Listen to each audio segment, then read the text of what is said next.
For those online, we're going to be starting in a couple minutes. Thank you.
All right, I think while we're waiting for Erica to come upstairs, we do have a quorum, with two members online. So, welcome to the October 17th City Planning Commission meeting. And before we'll get started and call the roll, the director is going to read some, of the preamble. So we'll turn it over to you. Good morning, everyone. Thanks for joining us this morning. In compliance with notification requirements of Ohio's open meeting law and section 101.021 of the codified ordinances of Cleveland, Ohio, 1976, notice of this meeting has been publicly posted. All boards and commissions under the purview of the City Planning Department conduct their meetings in a manner modeled after Robert's Rules of Order. Actions during the meeting will be taken by voice vote. Recusals from any vote due to a conflict of interest should be stated for the record prior to the taking of any vote. In order to ensure that everyone participating in the meeting has the opportunity to be heard, we ask that online participants use the raise hand feature before asking a question or making a comment. The raise hand feature can be found in the participants panel on the desktop and mobile version and activated by clicking the hand icon. Please wait for the chair or facilitator to recognize you and be sure to select unmute and announce yourself before you speak. When finished speaking, please lower your hand by clicking on the raise hand icon again and mute your microphone.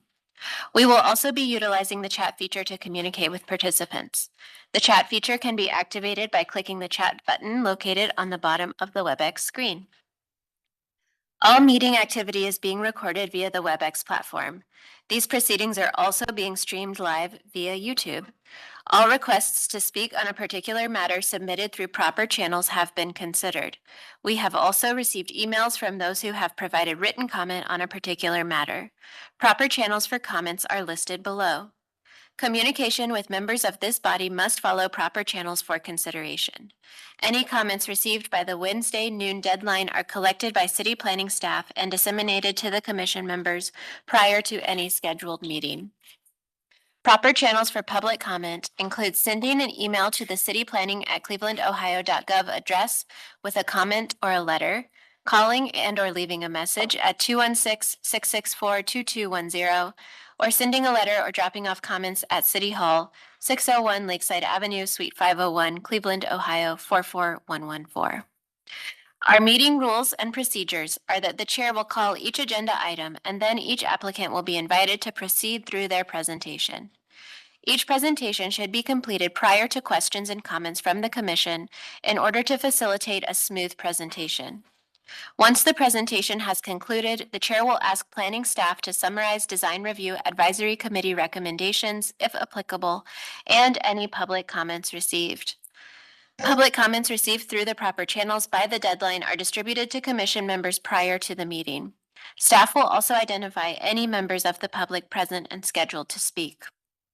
Public comment is allowed at the discretion of the chair, and any individual providing public comment is permitted 2 minutes to speak to the agenda item in which they have an interest. The chair will then request a recommendation from staff if applicable. The commission will then begin deliberations and project review. Any commission member except the chair may make a motion at any point after an agenda item has been called. All right, thank you very much. First, let's take the roll. Evelyn? Anthony, Present. Fluker, Present. Curry, Present. McCray Scott is not present, Sergeant, Present. and Slife. Present. Can you hear me? Yes, we can hear you well. I was having mic issues. Thank you. Thank you. We have a quorum. First order of business is to approve the minutes from the October 3rd meeting. We've had them in advance. We have a copy here. Can I have a motion regarding the minutes or any questions or comments? Madam Chair, I move for approval of the October 3rd, 2025 meeting minutes. Do we have a second? I'll second. Motion and a second. Call the roll. Anthony, Yes. Fluker, Yes. Curry, Yes. Sergeant, Abstain. and Slife. Yes. Motion carries. All right, first item is a design review item, and it is 2555 Blatt Court. This is demolition.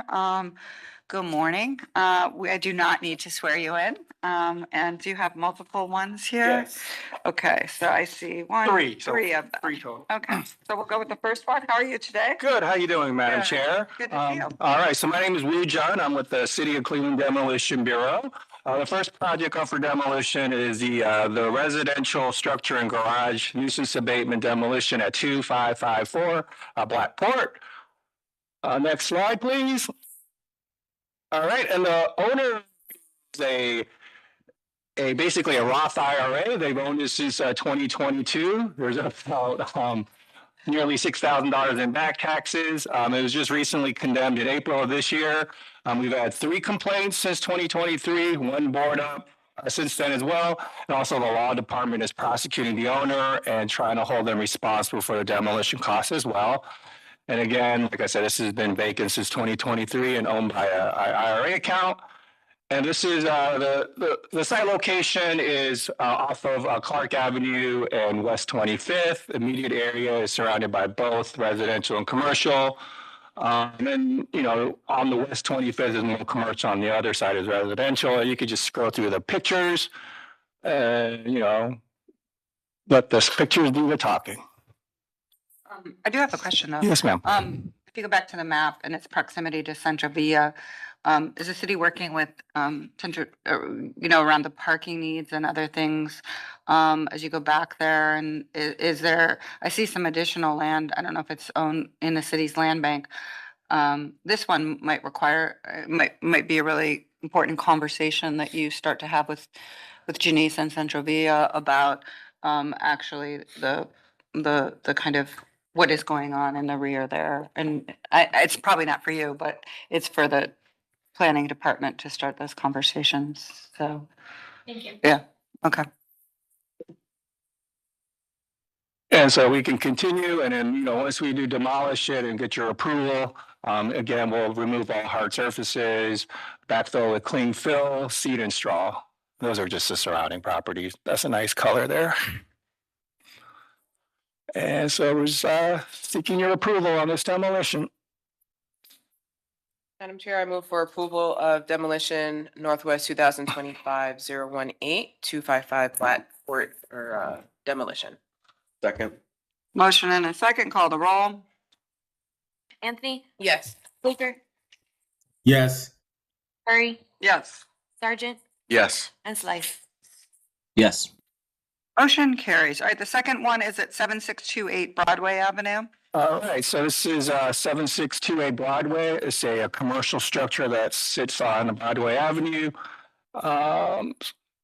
So the next slide, please. It's just the exterior. The owner is SV 7628 Broadway LLC. We've had it since 23. There's about 4,000 in back taxes. So this has been getting a lot of complaints. It's been condemned since 2021. We've had 9 complaints since 2021, 7 board ups. There's no legal issues.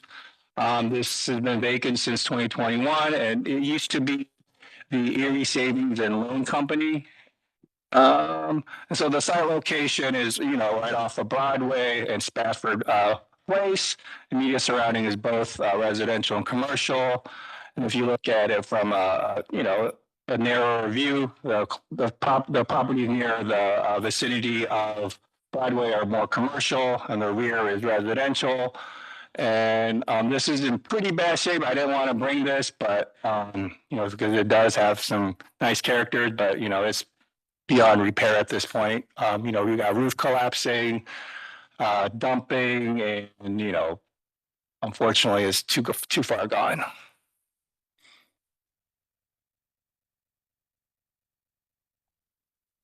Madam Chair, I move for approval of CSE 2025-039. I do want to note that staff recommends, salvaging any signage that's possible, if that's safe for all that are involved. Second. We have a motion and a second. Other just question kind of to the first one and on to this one.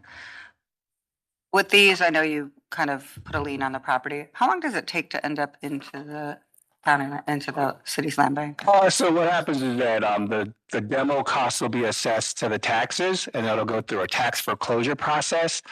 And so I would think that would be, it's not months, it's probably years down the line. So maybe 2-3 years, I would say. Before it ends up. Yeah, but because this is in a major corridor, I'm presuming that the city would have an interest in fast tracking it to the city land bank, and we would work with CCLRC to Where I facilitate. was heading. Yeah. Is there a way to do that so that? Yeah, yes. Important redevelopment site. Yeah. on the Major corridor. Yeah, so I will let the director know once it's demolished, and it looked like the Slavic Village Development Corporation is involved as well. So, they have an interested, I'm sure they have a vested Sure. interest in it as well to make sure that, nothing, if there is development that they do go through Slavic Village Development Corporation. Okay, thank you. Call the roll.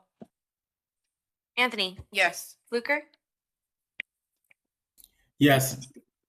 Curry, Yes. Sergeant, Yes. Esley. Yes. Motion carries. Thank you. And the last one is 7636 Broadway. Yeah, so this is the adjoining property at 7636 Broadway. It's a commercial structure as well. The property owner is Pamela Napier. She's owned it since 23, and there's like over $60,000 in back taxes. This was just recently condemned this year in April. We've had 7 complaints since 2024, 4 board ups since then. And also the law department is prosecuting the owner. And this used to be the Jason Furniture and Appliance Store, and it looked like it was a business until 2022. Next slide. And this is the site, same thing as the other property. It's on Broadway, Spafford. Mix on Broadway, there's more commercial structures. And if we could just scroll through the pictures, and this one. Are these different owners? Oh, yes, they're different owners. Interesting. And then this one's pretty much gone to the ceilings collapsing, and just a lot of people are going in it. I'm not sure if you're familiar with a YouTuber. It's been taking a lot of drone footages of these structures. And so, we're just asking for the same thing. We're going to do this as one project, do it all together as one, and we'll just demolish the site, deliver clean fill, seed and straw, and also, I believe the same, I didn't mention this previously, but the Slavic Village Development Corporation, to stop dumping, they were interested in the interim to plant trees there. Madam Chair, I move for approval of CSE 2025-40, 7636 Broadway Avenue. Same recommendation, if at all possible, to salvage any signs. Second. Motion and 2 seconds. You can select Evelyn. I do have one more question. Sorry, I'm full of questions today. Curiosity. Do you know if you said it's been occupied since 2020? I mean, it has been vacant since 2022. I mean, it Yeah. was vacant, it was been occupied up to 20. Yeah, yeah. It's been in operation. Do you know in that period of time, did these owners ever put these on the market? I don't know. So fascinating to me of this, like, if you put this on the market for $1, even though it has back tax, would someone buy these? Like, does anyone try anymore? I'm gonna say that. I mean, I don't know if you've been on the Broadway recently. Yeah. The little bit further north in the 5,000 range, that's a landmark. Every one of those stores are pretty much condemned and approved for demo, but because it's landmark, I don't bring it because generally they try to preserve the landmark district. But this one was a little bit further along and only a design review and pretty much gone past, any Right. redevelopment. No, So I'm more curious is there something, do you see that people even try to sell these properties? Like in the last 5 years, was this, wouldn't these owners have been better off, even with the back tax, try to sell it for nothing, to put it on the market for something, to let somebody else? Or they just don't try anymore? I can't really answer that question, but generally, I mean, that area is not really thriving right now. So I'm not sure that, investments are, they're in the interests of making money and maybe it's too far gone to make money there. I'm not sure. Yeah, but my point is they're doing nothing. Oh, I know. $1. Yeah. Through the chair, That's a whole other question. Our planner isn't available today, but I do remember asking him about this. I believe they have sold it a couple times with the intention of like remodeling or flipping and then realized it was too big of an investment and then just passed it on to another person who did the same thing. So I think it's been attempted a couple times. Well, that's helpful. At least people are trying. All right, call the roll. Anthony, Yes. Fluker, Yes. Curry, Yes. Sergeant, Yes. and Slife. Yes. Motion carries. Thank you very much. All right, thank you. Have a good one. See you soon, I'm sure. The next item is in the far west. This is Ihsan School Wing Addition. This is at 4600 Rocky River Drive. This is in the Great Councilman Slife's ward. So I need to swear you in. Do you swear to tell the truth, the whole truth, and nothing but the truth, as you shall answer to the penalty of perjury? Yes. Yep. And you are JP, correct? I am not JP. My name is Mark Hubner. Okay, so introduce yourself and then you jumped in the project. If for commission members, this is here for schematic approval. And you can see there are a couple of conditions from local and they're on our screen. So if you could address those two through your presentation of how you feel about them or how you might address them, it'd be helpful. Thank you. Sure. As I said before, my name is Mark Hubner. I'm here representing Larson Architects. Today, we are looking at an addition to the Ihsan School. You can see sort of from this plan, address is 4600 Rocky River Drive. It sort of encompasses the entire area between Ferncliff and, I forgot, Fairville. So we can probably skip to the next one. Just to give you a little context, the surrounding area, we are currently proposing a plaza that's actually, oh, thank you. A plaza that's actually in the permitting phase right now. We're seeking plan approval. And that is in the bottom. If we can, does this have a laser? No, Okay. unfortunately. So, bottom building. You can also see lots of horizontal influence. This is a single family. This is a two-family neighborhood, but lots of single family homes, lots of low structures. So just to take a look at what is on the existing site, this is the existing mosque. You can see a lot of horizontal influence. Striping, very, very, very stripy. I do want to show you the sort of large canopy over the door, kind of heavy. And as we get into the site, this is as it exists. The mosque is sort of the central feature. You can see it with the sort of pyramidal skylight. There's also a gymnasium, which is fed from the little gray area. There are a lot of the necessary infrastructure for the gymnasium is there. So we've got the bathrooms, the locker rooms. And you can also see the existing school is to plan south. There are 165 spaces currently for parking. 5 of these are accessible. So our plan is to take up the section to the north of the lot. This will displace 41 parking spots. So to respond to that, the community center has already purchased the 2 lots. You can see noted as new parking. Those will be 88 parking spaces. So we're actually gaining some. This is a single-story masonry building. It's in the style of the mosque, as you'll see.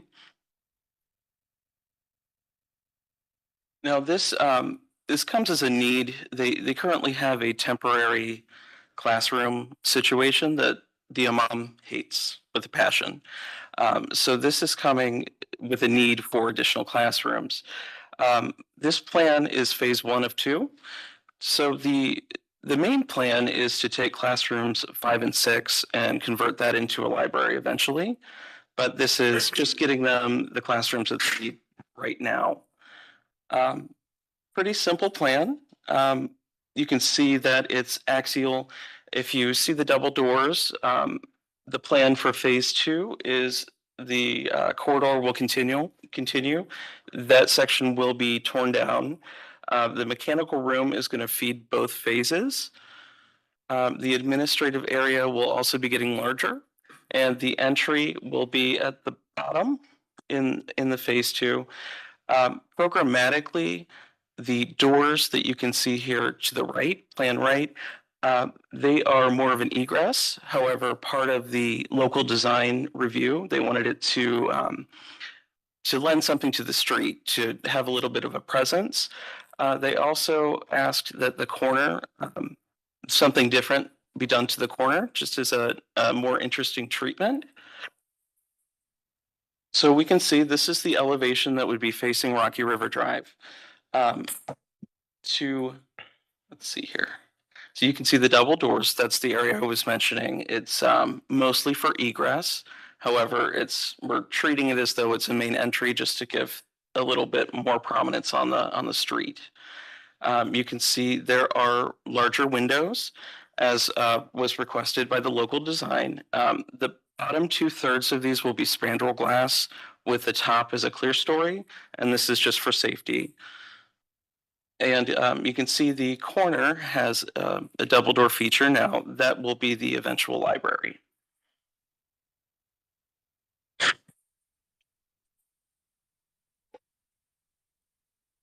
All right. And now we are looking, this is the north elevation. Pretty much the same context. We're repeating the coursing and the same vocabulary as the existing building. Again, with the spandrel windows, the spandrel glass in the bottom 2/3. And this is the elevation that faces the back. It varies because it relates a little bit better to the mosque. It relates to the, I'll show you the next elevation, and you can see how those sort of heavy canopies are actually a feature of the mosque. So if we look at this in context, it's a little bit small, but the top elevation, this is our view from Rocky River Drive. And note this is with fencing and landscaping removed. This is just what the structure will look like. The area, it would be planned south, but we're looking at it to the left. It is currently a playground area. This plan would allow them to expand that area, keep the playground sort of tucked behind the security fence, which I'll show you in a later slide. The area that currently holds the temporary classrooms that are an eyesore that the imam does not like. That area would become a courtyard. You can see it here with two beige sort of rectangles that's representing the wall that would sort of encompass that area. And then you can see the mosque is shooting up as the second story element. And then the gymnasium is the other second story element. And we're basically just filling out the street with that linear band.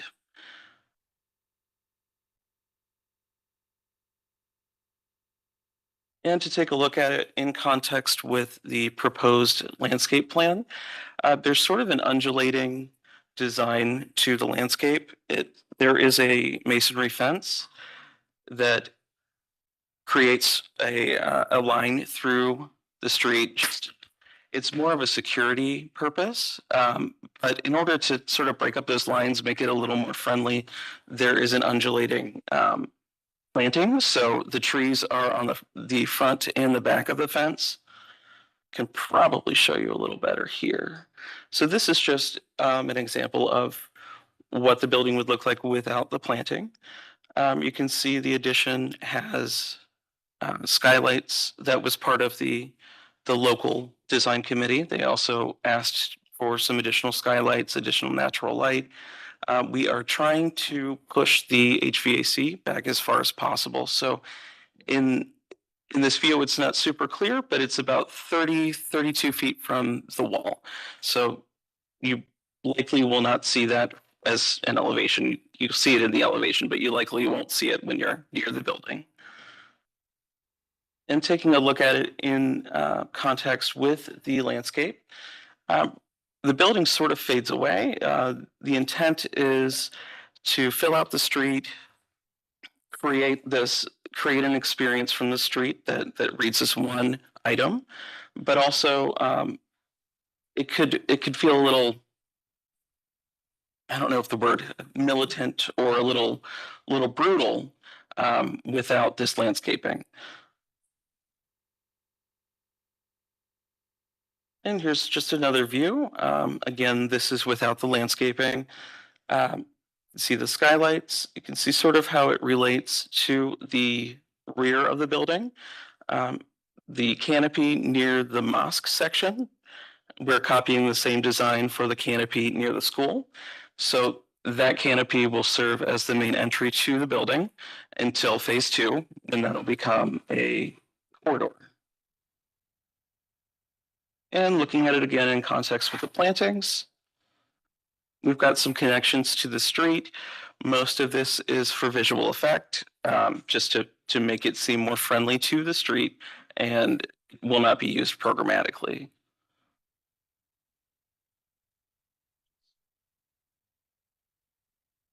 So this elevation, the parking and the entry into the site is going to remain the same.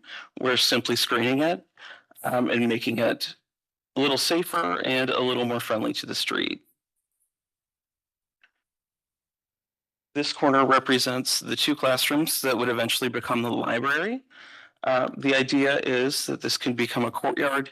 Maybe eventually you can take a book and you can read it outside while secured behind this fence. And ownership did mention they may like to incorporate some sort of signage. So we've included this detail to the fence that sort of bookends the building on either side. All right.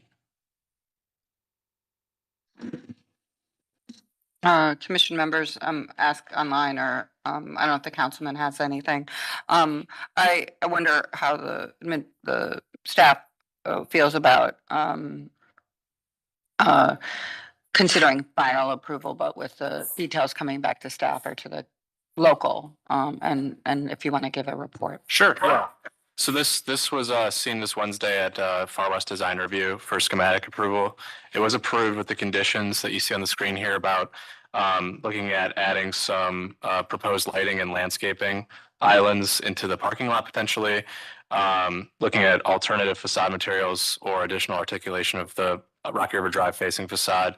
There was a question of seeing the parapet section to ensure that the screening of the roof would be you wouldn't be able to see the roof utilities from the street. And then just further development of the Rocky River Drive entry and exit point. We know that it's not going to function like an entry, but just making it feel like it is an entry point or feels welcoming and inviting from the street is really important. And staff would be in agreement with all of the design review conditions being placed into a motion, and we could bring this back to local for a final approval. Madam Chair, I just had a quick question. In the comments from design review, can someone speak to the study, the alternative facade materials, please? Yeah, there was a comment from one committee member that felt like the rhythm of the building needed to be broken up a little bit, and it was becoming a little bit too repetitive across the site since it's such a horizontal building and it spans a whole block. So looking at providing maybe a different type of material on this part of the addition or just a portion of the addition to kind of break that up, I think was the request. Thank you. Madam Chair, to the applicant, it appears there's adequate screening of the parking lot on the north side, just east of the drive. But there appears to be no screening, both in fence or landscape to the south and just west of the drive.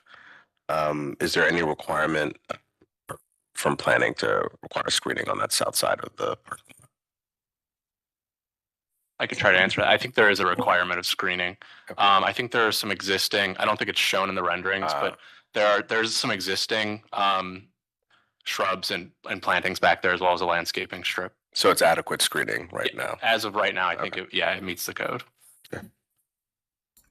Madam Chair, Commissioner Member Fluker, to the applicant, and hopefully with some guidance from Mr. Sargent, I think this would be a far more interesting sort of context and arrangement if the trees were columnar and more vertical as they march down, and that would help with tying the fence and sort of the horizontality of the building. I think it would be a far more interesting aesthetic, in my opinion. But I'm not an arborist or a landscape architect. To Commissioner Fluker's comments, I tend to agree with him. They haven't proposed in this submission any, I guess, species. I don't see a species list or a tree list, but you can potentially look at some columnar species to kind of satisfy that requirement. What he's saying is that that kind of vertical nature would allow your horizontal banding on the building to read a little bit more nicely on the fence. And you also might think, depending on and I know this is it looks like the trees are planted within the property line but adjacent to the right of way, because you have more soil and area on the inside of the fence. You're planting your tree between the sidewalk and then a wall, which is not the optimal condition for a tree. You want to potentially move it on the property behind the wall and give that tree a little bit more space to grow.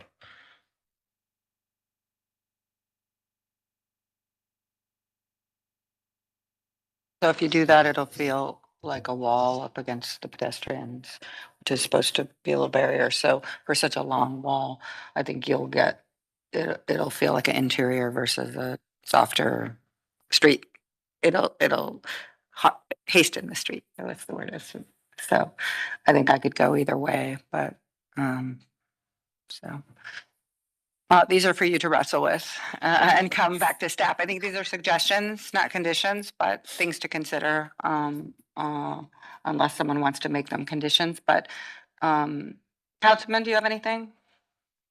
I only that there is I think it's pretty close. But regarding final approval, my only anxiety about that is that there is a community meeting next week. So I just worry about the optics of putting the cart before the horse and coming to the community with something already fully baked. Yeah. So if we're able to stick with schematic approval, understanding that final approval is probably mostly about landscaping and other stuff, I think that'd be my preference. I know it might not be ideal for the other members of having dense agendas, but I think sequentially it makes the most sense. Okay. Thank you for that input. Mission members? Madam Chair, I move for, excuse me, approval of FW 2025-014 for schematic approval, adhering to the recommendations from design review. Second. Motion and a second, call the roll. Anthony, Yes. Fluker, Yes. Curry, Yes. Sargent, Yes. and Slife. Yes. Motion carries. Thank you. We'll see you Thank soon. Good luck at the community meeting. We are now going to Far West Design Review. Well, we were in Far West. So we're still in Far West. 2025-015 Camelot Bakery. This is at 10401 Madison Avenue. This is new construction. We have Joe. We have a whole bunch. I'll let you guys introduce yourselves. First, I'll swear you all in. Do you swear to tell the truth, the whole truth, and nothing but the truth as you shall answer to the penalty of perjury? I do. Just hit the button and it turns green and it should pick up all your facts. So just say your name and you're representing and they'll pull up the slides. And this is for conceptual approval. That's correct. My name's Joe Moore. I'm with Meraki Architects, 3887 Smith Road, Middleburg Heights, 44130. We're representing Camelot Bakery.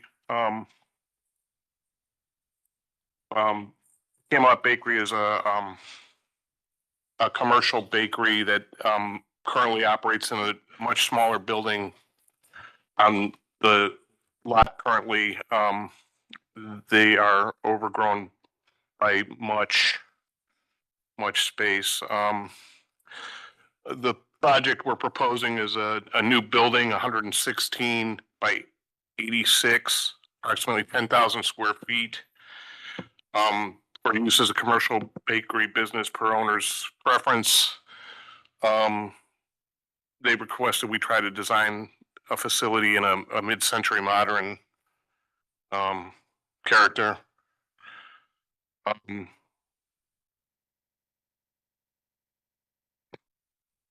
It's it's again on the commercial bakery side.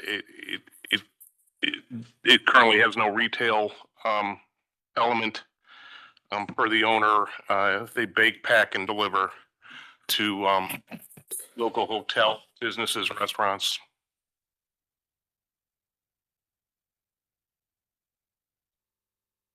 Can anybody add anything? Yeah, my name is Rick Jazzy, principal of Meraki Architects. Just wanted to add that Camelot has been on this site for the past 10 years, and they've chosen to invest in this neighborhood and stay here. As their business grows, they can continue to support the community. The reason behind the mid-century modern is they wanted to bring back the time when people put their pies on the windows to cool. And so that's the whole idea. And basically the name behind Camelot. This is Joe Starr, the owner. I'm sure he can tell you more. Yeah. But yeah, we've taken care of meeting the requirements of the setbacks, height limitations. Offering the neighbors, the residential zoning behind us with landscaping, reducing the vehicular traffic off of Madison by relocating entrances and exits to the east and west side of the site on West 104th and West 105th, to make the Madison Avenue more pedestrian friendly. Once this building is constructed and finished, there is a phase 2 that is very conceptual, about taking the existing building that they're currently in and renovating that into something else. Let's just put it that way. And can you address the design, I know this is conceptual, sort of exploring more glazing and fenestration on the Madison elevation, kind of the door size and type for the front. Some of these comments, are you going to address them in the? We're Yeah. reevaluating the facade currently. Okay, good. I agree. It's such a cool project and such a great thing to bring into the city. So thank you for doing that. Oh, you're welcome. Can I? Yeah, Yeah, sure. as admirable as. They- Now you get the real Oh, story. there you go. Um, So thank you. I can give you the Reader's Yeah, Digest version. My wife and I started Camelot 15 years ago, Mhm. just the two of us. Camelot Bakery doesn't refer to knights or castles or things like that. When we put it together, my wife, who is the pastry chef, I asked her what she wanted to name it or what feeling she wanted to bring. And her answer was she wanted to bring back the late 50s, early 60s, the idea of the pie on the windowsill and that sort of comfort feeling. Mhm. And we ended up, this is a referral to the 1,000 Days of Camelot from 1960 to 1963. That's where that originates from. And the mid-century follows it. You can see the logo. And if you see the card and everything, that's kind of the image that we're doing. We progressed, we started the business in 2010. We predominantly do all wholesale slash commercial. We do most of the hotels downtown. We service University Hospital. We service the metro parks. We're in a building right now that we moved into 10 years ago, February of 2015. It's a little under 1,400 square feet, which at the time we thought was all the space in the world. Now, 10 years later, we have 10 employees. We're out of space. We just can't grow. I can't move things around anymore or anything like that. The building itself, because it's a 1940s building, doesn't lend itself to additions or anything like that. For the last several years, I've been looking around at different buildings in the city. And when I looked at the cost of redoing the insides, of bringing it to food code, I looked around at where we were at. Next door to us was a vacant lot that had been vacant for 30 years. In the last couple of years, I've assembled the two parcels. So now we have the corner between West 104th and West 105th. And we bought the vacant lot a year ago.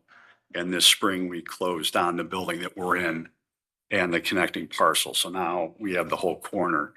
After looking at it, it became apparent that this may be a little bit longer in term to do the project, but building long-term was far more constructive than trying to find a building and redoing it to our needs. So that's where we're at. We committed to the building. We committed to the neighborhood. We've been there. We want to stay there. And this is our forever home, for lack of a better term. So that's kind of where we're at. And it's all based on the idea that we need more room. Yeah. The sizing and everything else comes up with, I only want to do this once. Yeah, I do one.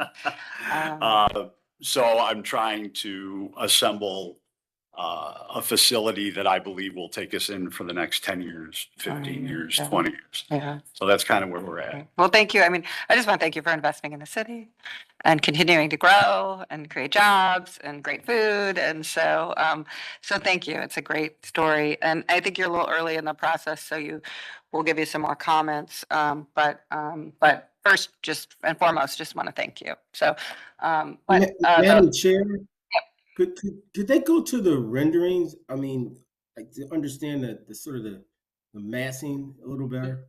There's the renderings up now. So This I is think a better shot to see when we're talking about it, not elevation. Yeah. That's all. Yeah.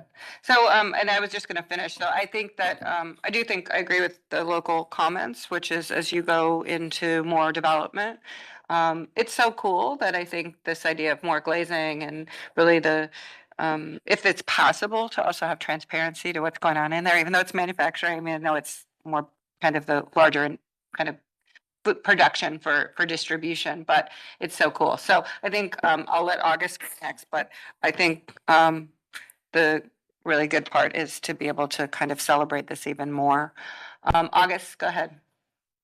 Oh, I was just trying to get a better shot than just Oh. flat elevations. I mean, Oh. it's telling a wonderful story. It's about appetite, right? You cook food, so my appetite is aesthetics, and I want to see the rendering. Do you want like a giant pie on the facade? August, is that what you're saying? I'm just kidding. Like Rick said, we understand that there's a retail overlay in Yeah. in the district, and right now we don't do retail. Okay. We do straight business to business. However, that what Rick's referring to is as we get this built, we will still have our original building, which is a 1940s. It's been a cafe. It's been a retail oriented building. And the idea would be as we move towards this is to bring it back to its original use. We still need it as we're building this in order to continue our operations. But since we own the building, we would like to be able to do it. And we want to do the retail in such a way that it benefits the neighborhood, that it takes care of our needs. You know, we wrestled with the window and the glazing like that. And here's where the practicality comes in, is if the windows are too low or too accessible, if you've been through the neighborhood, we're going to end up spending an incredible amount of money replacing the windows on a regular basis. So we're trying to find a happy medium in high enough, you know, to limit accessibility, but still have some sort of transparency in the front. And that's kind of what we're working with conceptually, but those are the points that we're trying to, I have nothing against transparency and letting people know, but it's got to be done in the right way to protect our interests too. So that's kind of where we're at. So we understand. Okay. Well, Madam Chair, I would also think about that the other way to the applicant.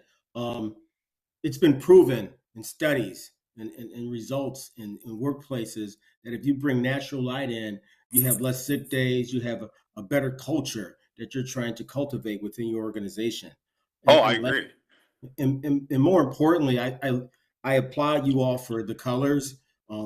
I think they really speak to that era, and also we need to embrace the fact that there should be more than just gray and brown buildings in this city. So I applaud you on that one.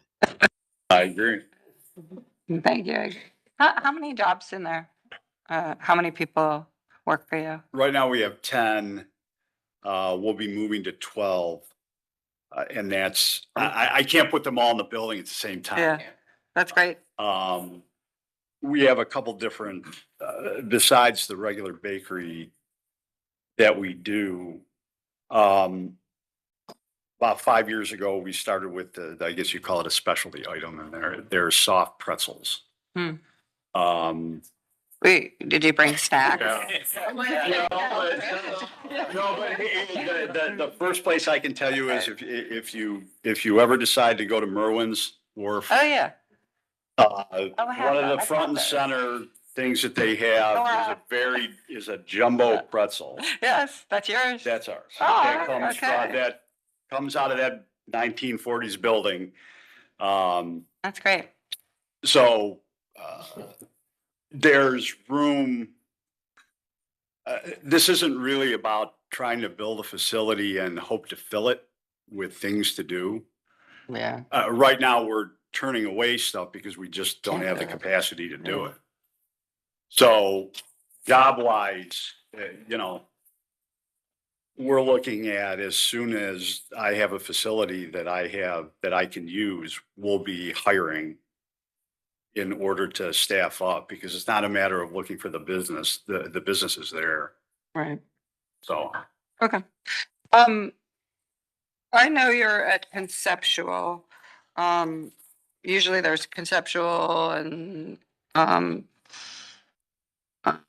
then schematic, then final. I'm just to staff, you decide, but I'm not sure we need to see this 3 times. So maybe one more time. I don't know what that means today. We'll just still do schematic, but just so you know, as you go through, if you get through local and things are good, 3 times is a lot for a small business. So, You're So- proposing we approve that schematic? I think we can keep it, but I'm just saying from a process point of view, I don't think this commission needs to see this 3 times. So just one more time, whatever that is. Okay, yeah.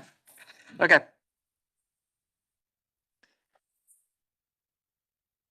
Madam Chair, I move for approval of FY 2025-015 Camelot Bakery, taking into account the recommendations from design review. Also making the recommendation that, if possible, for us to move this a little bit faster so the applicant doesn't have to come back and see us as much unless he brings soft pretzels. I'll bring you a whole box of bakery. yeah, we're just good. Yeah. Second. We have a motion and a second, call the roll. Anthony, Yes. Fluker, Yes. Murray, Yes. Sergeant, Yes. and Blythe. Yes. Congratulations, and we'll see you soon. Thank you. Thank you all. very much. Thank you, appreciate it. Next item is, big one, Circle Square. We are seeing this for final approval. We've seen this. There are, a couple of, suggestions, not conditions, on our sheet. This is at Stokes and Chester. We've seen this. So we'll swear you in, Steve and Nolan. I think you both are coming up. Yep. Do you swear to tell the truth, the whole truth, and nothing but the truth, as you shall answer to the penalty of perjury? Good to see you guys again. It's a good sign that you're moving so fast. I'm very excited. Is it not? It is. It's a very good sign. All right. Please unmute your microphone.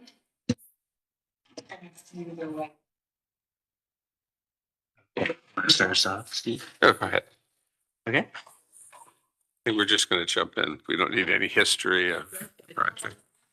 You don't know where this is right now.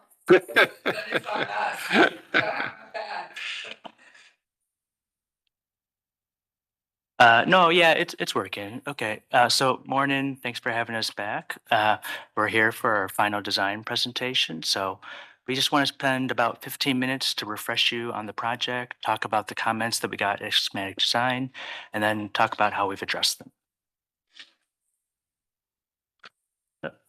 Does the second one just follow or? Okay. Got it. Okay. We were last here in August. So it's been a couple of months where we were finding the inside of the building, thinking about the exterior, the garage, the retail, and then all these kind of interim conditions as you go walk around the building. What we heard you liked at schematic design was the proportions of the building, the verticality, the townhomes along MLK, and then all of the activation that it brings along the park. What you wanted us to study was the phasing of the building, both on the architecture and the landscaping side, the connection of the townhomes to the tower, if there should be one or not. The spandrel glass, where it's located in the tower, the amount of it and how it's going to look at night. The large concrete wall on the garage on the south end of the building. Any interim condition for phase 2, which is just the plot just south of us. And then if there's a way to preserve some of the Liberty Oaks, also on that south side. Just before we get into all of that, we just wanted to refresh your memory on the massing of the building. So it's 281 units spread across 24 levels. We've got about 17,000 square feet of retail at the base that starts at Chester and then wraps around to Stokes. We have just a little over 300 parking spaces. And then on the east side, we've got retail. Oh, no, I'm sorry, I got that mixed up. On the east side, we've got townhomes, and on the west side, we've got retail. The big idea for this project is that we've taken the massing and divided up into 3 equal parts. And then we've sort of stepped it down towards the view. So the unique feature in this building is that we have a 2-level amenity deck at the very top. And then to define the mass, what we did is we have this darker glass that's about 10 feet wide or so. And we just run that all the way down to accent those tubes. And then we've continued that dark glass to the podium, recreating that stair step. So architecturally, we think it's reading at a number of different scales. You know, you get it from far away, you get it at the podium level, and then you also kind of get it as you walk across the street. Just to remind you, this is part of a larger master plan. All of the street standards from the Artisan, which was completed a couple of years back, we plan on bringing over to East Stokes. There are 2 phases to this project. And just for clarity, we're only talking about phase 1 at this time. To help you understand the phasing strategy of the project, we just broke it up into some more diagrams. So the first initial construction, the plan is to build the tower, the garage, and then the retail component. We'll keep the trees on the south side of the site, and then the idea is to seed with a grassy meadow mix in between our site and those trees. Phase 2 is I shouldn't say phase 2. The next step is the townhome completion. If you recall, the townhomes are going to be a for sale product versus the apartments will be rental. And so we didn't want that financing to kind of interfere and delay the construction of the tower. After both are complete, phase 2 will begin. So we'll extend that structured parking garage down to that site and then build that tower above. And then eventually we'll complete the geometry of that circle in the center there. Yeah. Again. It's hard to believe.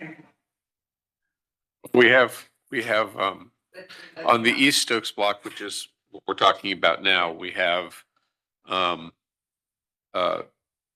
retail run down Stokes and parking in 2 phases and 2 buildings. So you see what building marked phase 2 is planned to be an office building. That is on hold right now just because of the state of office and what we want to do there. But when phase 2 is done, that completes the. The only exception is that we have to also complete the remainder of the main block, which is the West Stokes block. And by that, I mean, we connect the retail up to the retail under the Artisan. And we do, yeah, we're not showing you that, but that also needs to be completed. So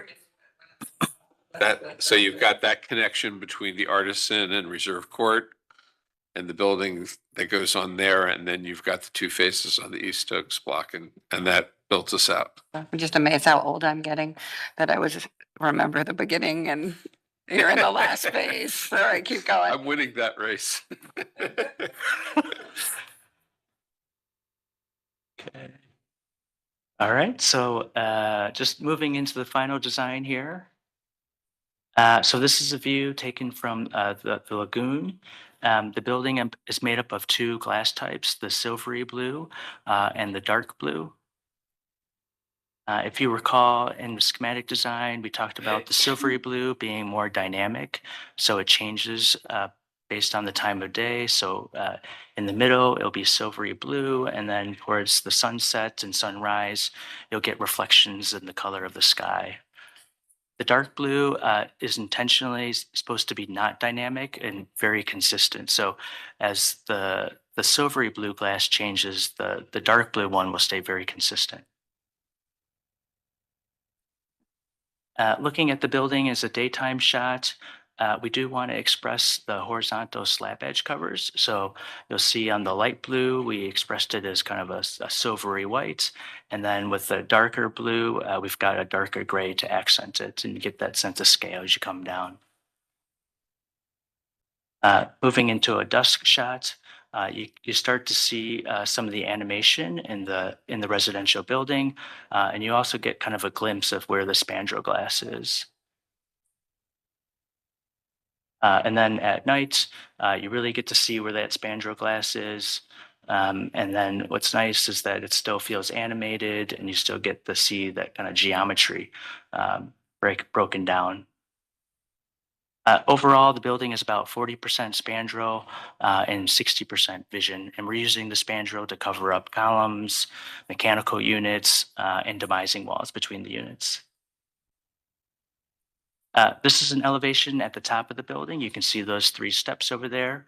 The section is on the left. Really, it's a very subtle move, but what we're trying to do is accentuate the top by pushing the glass just ever so slightly in. So it gets some nice shadows there. It's all accented by a large balcony.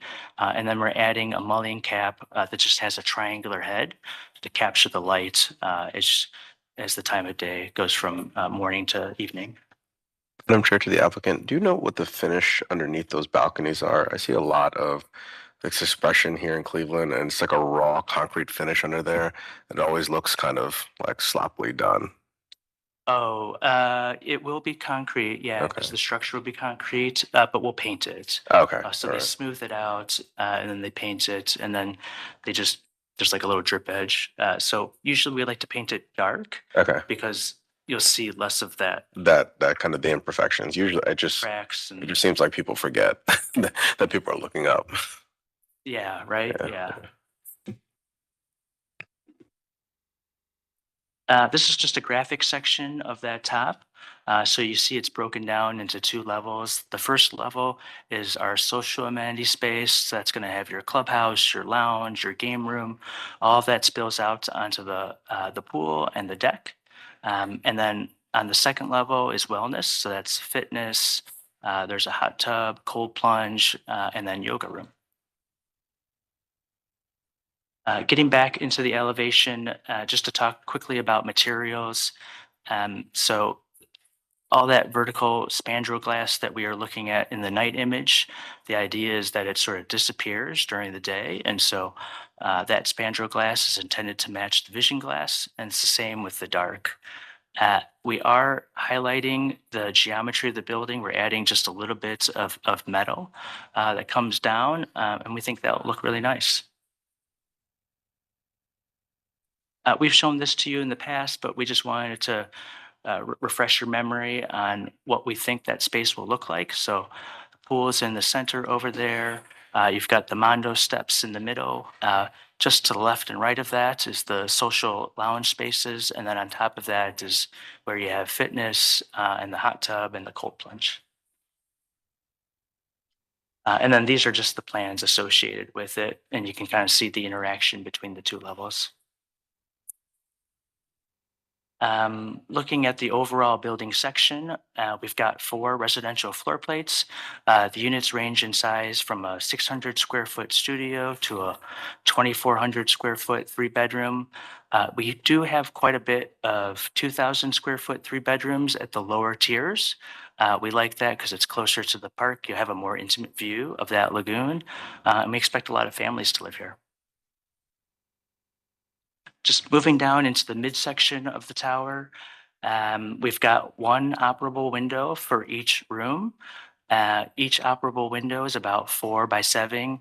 They're in an awning format, so they'll open up about 4 or 5 inches before they stop. Interestingly, you do get a lot of air coming through it. So on a nice day, we think the elevations could look pretty active. Coming down to the base of the building, this is looking across Chester over here. We've intentionally exposed the columns. It gives it a little bit of tooth and texture and some differentiation between the tower. And then we push the ground floor about 6 inches or so. On the far left is the residential lobby. We've pushed that in a little bit deeper. That's about 10 feet. That's good for just coming around a corner and having good sight lines, but it also helps with wayfinding and discovering where the lobby really is. And zooming out to the master plan over here, we're excited about completing this end of the block. I think the retail will really start to take off when you have it on both ends. And then I think in total, you'll have probably around 1,000 units, spread across these 4 blocks. Just zooming in on our ground floor plan, the red area is that retail, so that's about 17,000 square feet. Just to the south of it is the parking entrance for both residents and the public if they want to shop at the retail. The arrow above that, there's an elevator lobby for the public parking garage. And then on the other side along MLK, all the orange rectangles are townhomes. They have their own private access for parking. And then above that is the loading dock, and in yellow is the residential lobby. This is the landscape and streetscape plan as well. We've essentially just continued the entitled landscape plan from the Artisan and the University Circle. The priority here was really to maintain Stokes as a retail street and an active one. So all those gray stripes and triangles that you see on the west side of Stokes, we brought to the east side of Stokes. Same with the tables and benches and bike racks. The only addition we did was we added the bike lane. We're showing it on the sidewalk, but as I understand it, now it's going to be on the street. The other streets, Chester and MLK, we intentionally tried to keep them a little bit quieter to divert more of the traffic towards Stokes. These are just some images to show you the vision a couple of years back. And then kind of where we are today. So we think we're very much in alignment. We like the kind of excitement and drama that we're building with the towers and how it kind of goes down Stokes.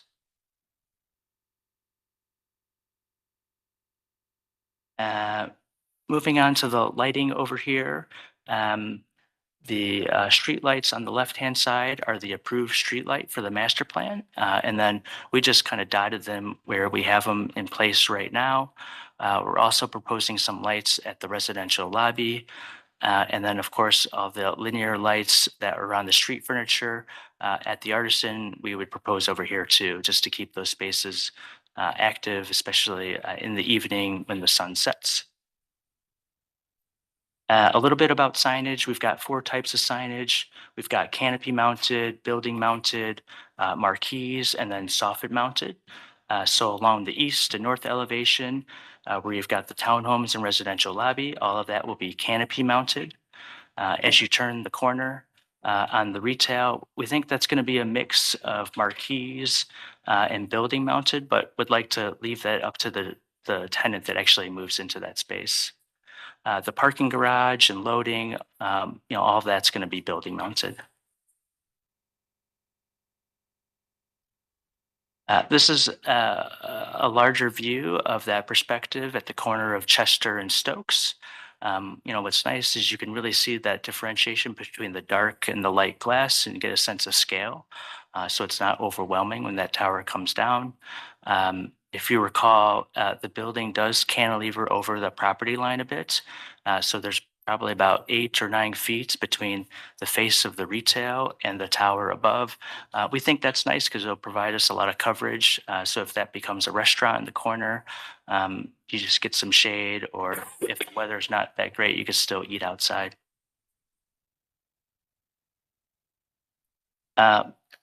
This is moving south on Stokes over here. And as we were thinking about this and trying to figure out how to make it both flexible but also eclectic, most of the tenants here are going to be service-oriented tenants, but we don't have any tenants signed up as of yet. So right now, what we're planning on doing is running a 2-foot tall continuous louver band. And then below that, a 30-inch tall signage band. And then that leaves you about 9 feet of glass. From a module standpoint, we've got 4.5 feet for windows and doors. And what we're proposing is to keep that module, but then as certain tenants move in, you could either build right in front of that module, or you could swap out those glass panels for solid panels. You could paint the signage band. You could add marquees. But what it does is it gives you a grid that which you can kind of customize and create that eclectic look. And then just thinking about the garage above, we've got 3 levels of parking. We're proposing a fabric screen similar to the garage just down the street and over at Crocker Park. It's 2-tone, so we've got a lighter color on the bottom and then a medium gray on top. And the graphic is really just an inspiration and spin off of what we're doing at the top of the building. This is just an image of the garage over at Cracker Park and the fabric screen. So from the outside, you can't really see any of the cars on the inside. It does a very good job. But then from the inside, you can still see out. It brings lots of natural light in. And so you feels pretty safe on the inside of the garage. This is the updated elevation along MLK. Some of the changes we did is we added some more height to the townhomes to screen out the parking behind us. And then we added some fabric in between the townhomes and the tower to make sure that you're not seeing any parking. We do have an interim condition though. So before the townhomes are built, we do plan on filling in that first level with block. And then seeding that area in front of it with a meadow mix and then planting some shrubs to kind of soften it up as people walk back and forth. But this is our final elevation. We expect to have 4 to 5 townhomes over here. All will be stoops, and then we set it back a little bit, and then we're providing a little bit of a green buffer for privacy. And then we just added another street perspective walking down the sidewalk. It's a little bit tighter than the other sidewalks. We think that's kind of nice and intimate. And then you still get that green buffer between you and the townhome.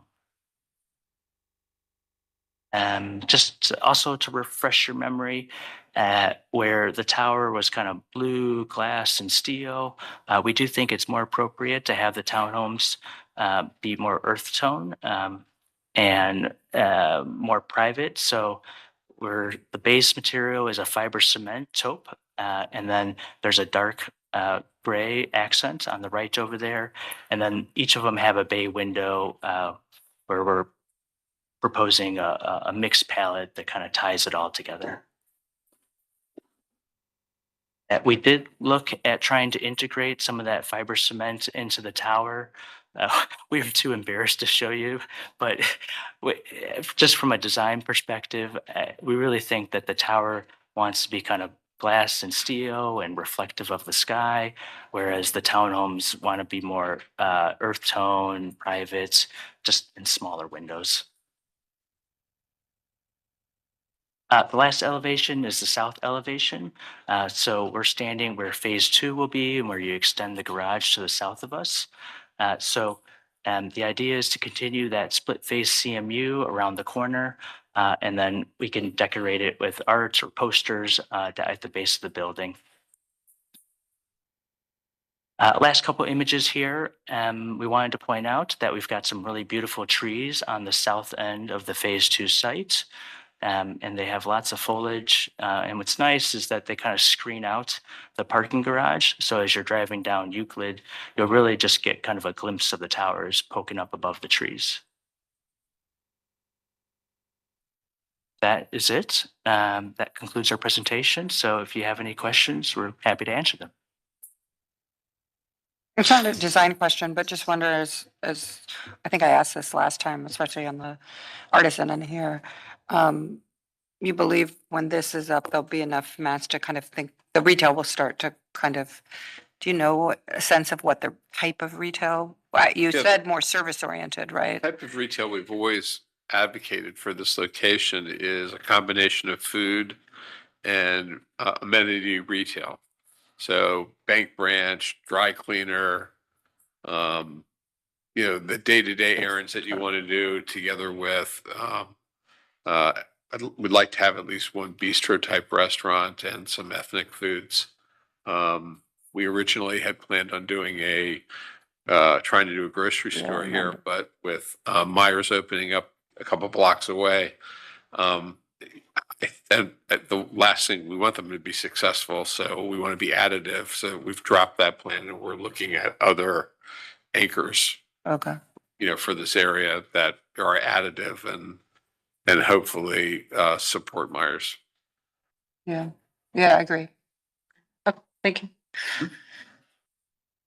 Commission members, any comments? So you're here for final, I think I looked here, it looks like, from the design review comments, you've sort of explored these. I don't know if staff has any, is there a formal, recommendation or about this from staff? Thank you, Madam Chair. This was seen in design review yesterday morning, I believe. And a lot of the comments are around the south facing elevation of that parking garage, which is temporary as the applicant talked about with phase 2, and just thinking about materiality and aesthetics of that. Other than that, staff is very excited and supportive of the project and really appreciate the attention to detail and thoughtfulness of the design.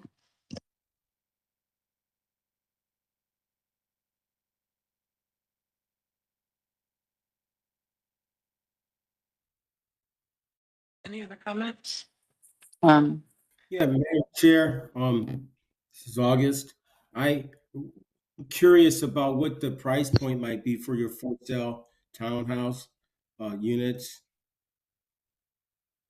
It's hard for me to give you an exact number until we get all the numbers in. It will be roughly the same per square foot, I would guess, as the Artisan, but the units will be a little bit larger than the Artisan, which is, we try to differentiate the offerings that we have. So we have, studio 1 bedrooms and library lofts. We have Sorry to interrupt. I think he was asking about the townhomes because they're a for sale product. Oh, Yeah. is that what you're asking? I'm sorry, Yeah, maybe that's I what he was misunderstood your asking. question. Yes, Yeah. that's. What was your yes. question again? The price point of the townhomes, do you know them yet? Yeah, we don't, we have yet to design them, so it's premature for me to have an answer for you for that. Okay.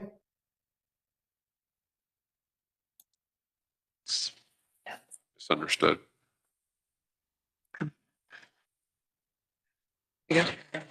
Madam Chair, I move for approval of EC 2024-25 Circle Square East Stokes Block North portion. This is for final approval, recognizing that the applicant was just before Planning Commission, or excuse me, design review yesterday. And so we have heard how they plan to address the recommendations. And we thank you for your time today. We have a motion. Second. Before we vote, I just want to say, as I said, it's sort of not surprising, but it's amazing how much you guys have done so fast and how the master plan, all of the kind of vision and kind of hopes for it you're delivering on, but you've been also adjusting as you need to along the way, as anyone would do with something over a long period of time from a market perspective. But I'm a walker and I live in University Circle, Lily, and I walk all the time and I walk up here a lot now. I bank at Huntington up on Chester, so I walk from my house all the way there and then I kind of walk around here.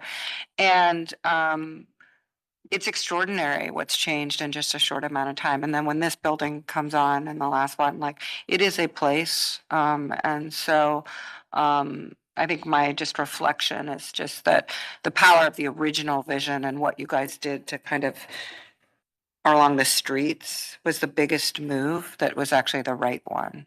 Because that mess that was there before it worked. So I just wanted to say that I see it. Yeah. We really appreciated it. This is a passion project for us also. I think that, just the start of all of the street work with the alteration of Chester has really helped. And I think as we shorten the walks, the crosswalks, Yep. which we've done on Chester now, I think is going to make this whole area more walkable. And I'm really looking forward to when all the connective tissue is in place and we have the sidewalks and the hardscape and landscape in, and we really have created a place Yep. where people can not just walk, but can sit and meet up with people and have a cup of coffee and hang out. That, I think, more than anything else, is when we'll feel like we've completed our Right. job. Yeah, I think I maybe didn't say it as clear. I think that big move you guys made at the beginning on the streets that allowed for more developable land and then did close these walks along what was just a spaghetti mess of traffic. People couldn't cross and you didn't know you were going to cross. It was an early and big move and it made this possible. It stood the test of time, but it was just a really important move. And it's a lesson for us around the kind of street configurations we've inherited across the city and how they actually can be utilized differently to make place if you tackle them. And you guys tackled it. It wasn't easy. So thank you. Oh, thank you. Yeah. Really appreciate the kind words. I remember the days. That's why I said I'm not old enough to those conversations. I remember them too. Yeah, so thank you. All right, so we have a motion and a second. Can you call the roll? Anthony, Yes. Fluker, Yes. Furry, Yes. Sergeant, Yes. and Slade. Yes. Motion carries. When will you start? To be determined. Okay. Okay, where it will either be spring of 26 or 27, depending upon a variety of factors, that have to do with dollars and cents, Dollars and the cents. buyouts. But now that we have the approvals, we're going to start on that and see where it takes us. Okay. Thank you. Thank you very much. Thank you very much. Thank you. We'll see you in phase 3 very shortly. Come back. We can start conceptual design on that one, can't we? I know nothing. All right. Okay, so we have 2 more big items. First one is Union at Cleveland Harbor. This is 5455 Marginal Road, North Marginal Road. You're not Meg, you're Calvin. Correct. There you go. Do you swear to tell the truth, the whole truth, and nothing but the truth as you shall answer to the penalty of perjury? I do. Okay. This is here for schematics, so it's early, and there are some recommendations, both from the committee and from staff. So we'll hear from those after you present. Right. My name's Calvin Tustin with RDL Architects. I have on Joyce Skidmore, Joanne Horton, and Adiati Ratman with me. We're excited to show you how our project has developed since we last presented.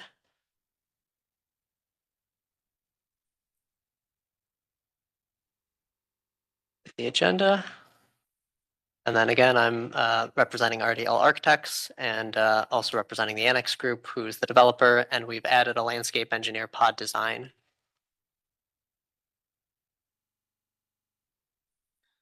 Here again, showing the site that's zoned for multifamily and also highlighting the vacated right-of-way to the east of the site.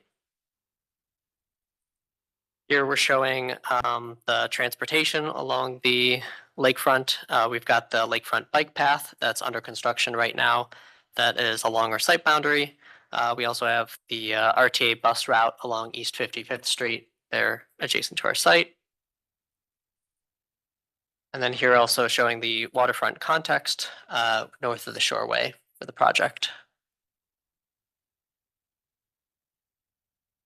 Here's some reminders of our site conditions, the Alta survey, again showing the vacated right-of-way to the east.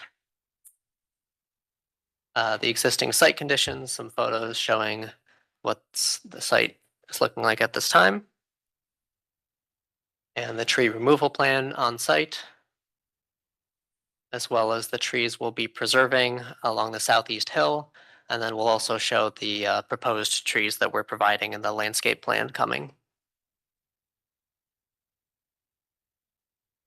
So we wanted to show our design evolution as we've been progressing since we initially conceived this plan and presented it. As we've been developing and receiving your feedback this process, we wanted to make sure that we maintained our original concepts and goals of the project. And so here we have our new site plan that we're proposing here. We've reduced the amount of units by 10, leaving us at 209 units now.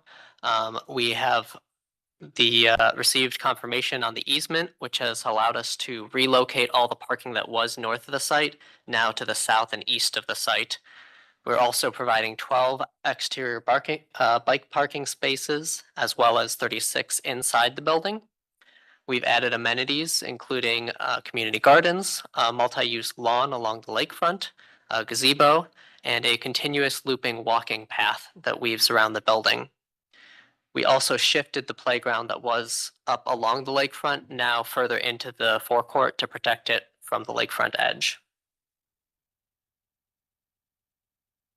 Here we have our landscape plan that utilizes the lakefront setting by prioritizing clear sight lines of the lake, highlighting those views, and then the walking path kind of naturally carves through the space, creating these different zones for the community patio, the enclosed play area, and the flexible lakefront lawn.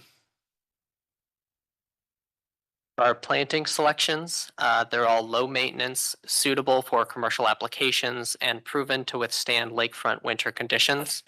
They adhere to zoning and code requirements, and they're laid out throughout the plan for parking islands, green buffer strips, and screening as needed for the utilities and the parking. Our furnishing and amenities follow the annex group standards with all black finishes for consistency across them. And we also ensured that they're all accessible for residents and have durable quality materials for the lakefront setting that we have. For stormwater management, we received a letter of determination of non-review from the Northeast Ohio Regional Sewer District, but we're still providing a schematic stormwater management plan as you see here. And we've updated the fire safety and access. We still need to maintain those 2 access points from North Marginal Road. We've turned the circle that was north of the site now into a T turnaround, which has allowed for more green space and the amenities that we've added. Here we're listing all the conceptual approval items that were reviewed in Design Review Board as well as Planning Commission. 2 items we haven't touched on yet. We have had discussions with the RTA. We're currently in review about relocating that bus stop, but we have committed to adding a bus shelter along the East 55th stop that is there now. And we're also adding 2 vending machines and a food pantry in coordination with the Greater Cleveland Food Bank to the inside of the building.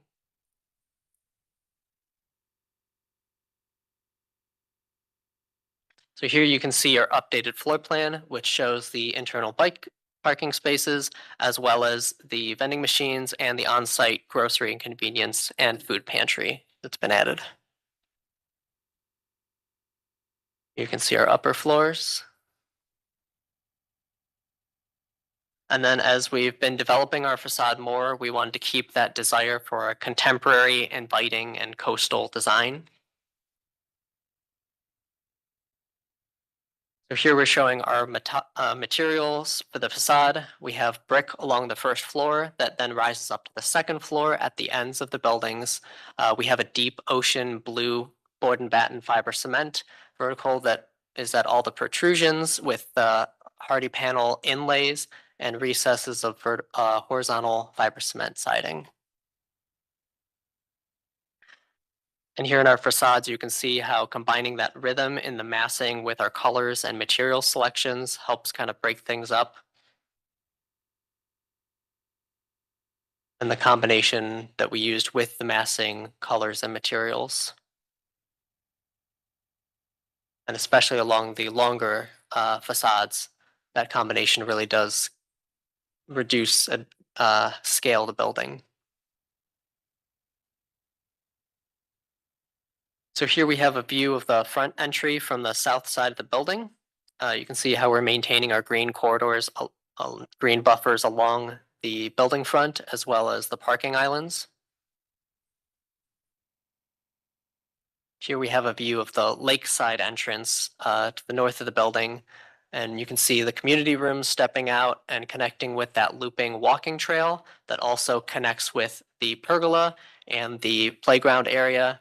You can see residents on their patios, kind of connecting and looking at the forecourt, as well as having great views of the lake.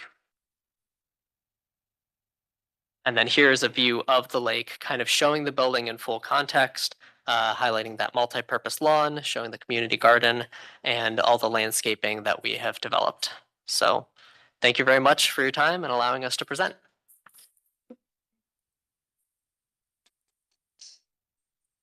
Okay, staff? Good morning, commission members. This is Dan Schinkel, Principal Planner, Major Projects and Public Realm. Thank you so much for having us.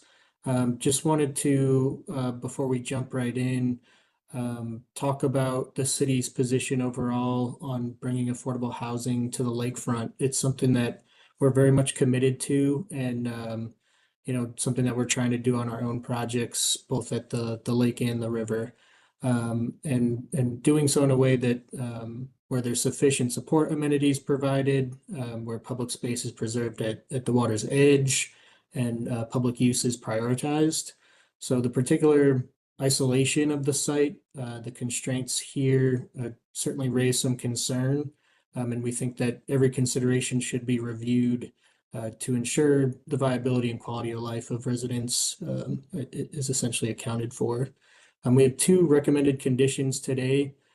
Before I jump into that too, I just wanted to mention that this team has worked really hard over the last several months to not just pick up the prior conditions that we've had, but to work with a really challenging site.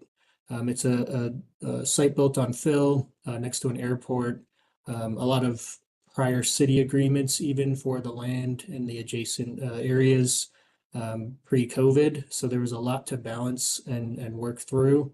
So we really appreciate the team's commitment to that, and really working hard to collaborate with us and coordinate on bringing this to this point.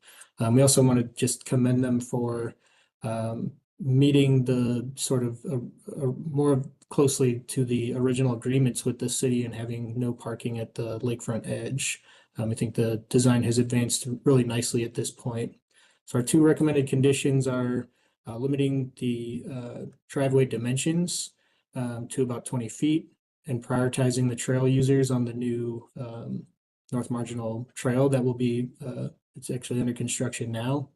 And then looking at that secondary entrance, which is really a sewer easement access. They're also going to use that for their fire emergency access, so treating that more like a trail than a roadway in particular. And I think particularly Commission Member Sargent's comments last time, our second condition is really about the additional amenity spaces. There's 209 units, 370 beds. The project will likely exceed 100 children. So we're really focused on amplifying those amenity spaces when they come back for final. Next slide, please. The project was reviewed by Downtown Flats last week. They incorporated our comments there. There was 1 no vote, and it really went back to the commentary, especially from Commission Member Fluker last time, about just whether or not this is the right site for housing. And I think philosophically, it's something that we have to consider as a commission generally is what type of development do we put where, right? And I think that's a challenge that the committee also talked through about whether or not this is the right place for housing. But simultaneously, and then the no vote really reflected that. But simultaneously, we also had committee members who felt strongly that affordable housing on the lakefront is really important, right? And so it's a really interesting commentary, I think, of where we are as a city. Go ahead, next slide. Really, I'm just going to walk through our conditions here, recommended conditions. So really limiting the driveway. Go ahead to the next slide. To 20 feet at both locations, or as necessary for fire access. Right now we're at 45 feet at the western access and about 27 at the eastern. Next slide, please.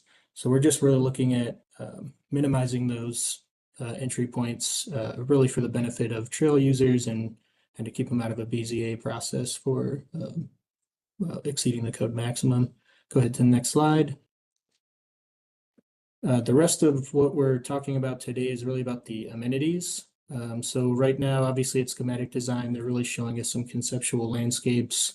Go ahead to the next slide too. But what you're seeing is a 2 to 5 age range playground, which looks about like what is shown on the plans. This is also a 5 to 12 and 13 plus playground. So you could see just like the 2 to 5 age range is really your tots, really young kids.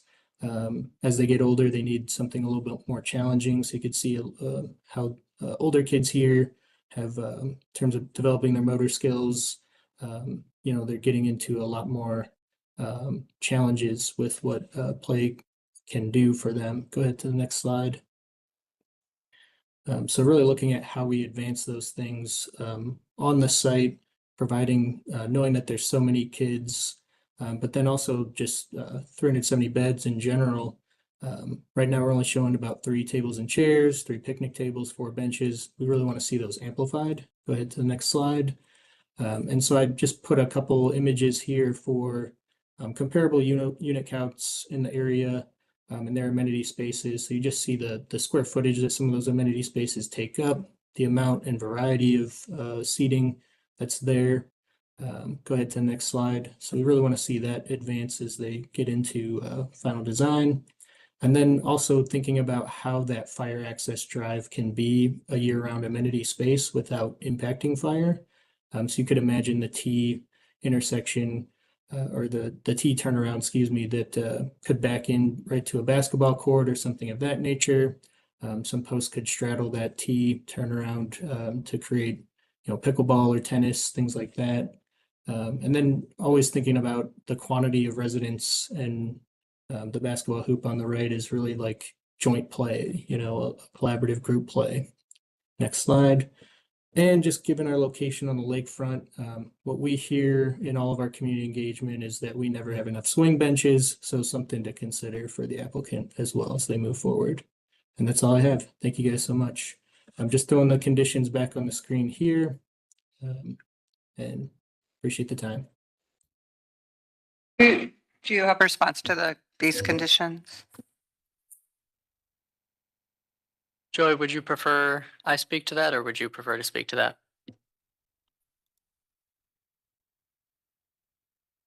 I'm happy to speak to it. So we have taken a look at the dimensions of the driveway as it relates to fire access. I think we still have some things to work through. I think maybe we can get to 24 feet on the main drive and then still looking at the other secondary access to hopefully reduce that to 20 because we agree with that condition. We think it would be great if we could limit the width of those just to make it safer for pedestrians and really just for better site functionality. So we agree with that. As far as the amenities, we're happy to work with staff to get the right amenities for the site and the right amount. So we can continue to work through that as we get through and go into design development on the project. I will say that the playground we had spec'd right now is from 2 to 12, but definitely we'll look at adding some other amenities for kids older than that, and then also, for kids, 5 to 12 as well, and see what we can figure out. So for sure, we'll continue to work with staff on that.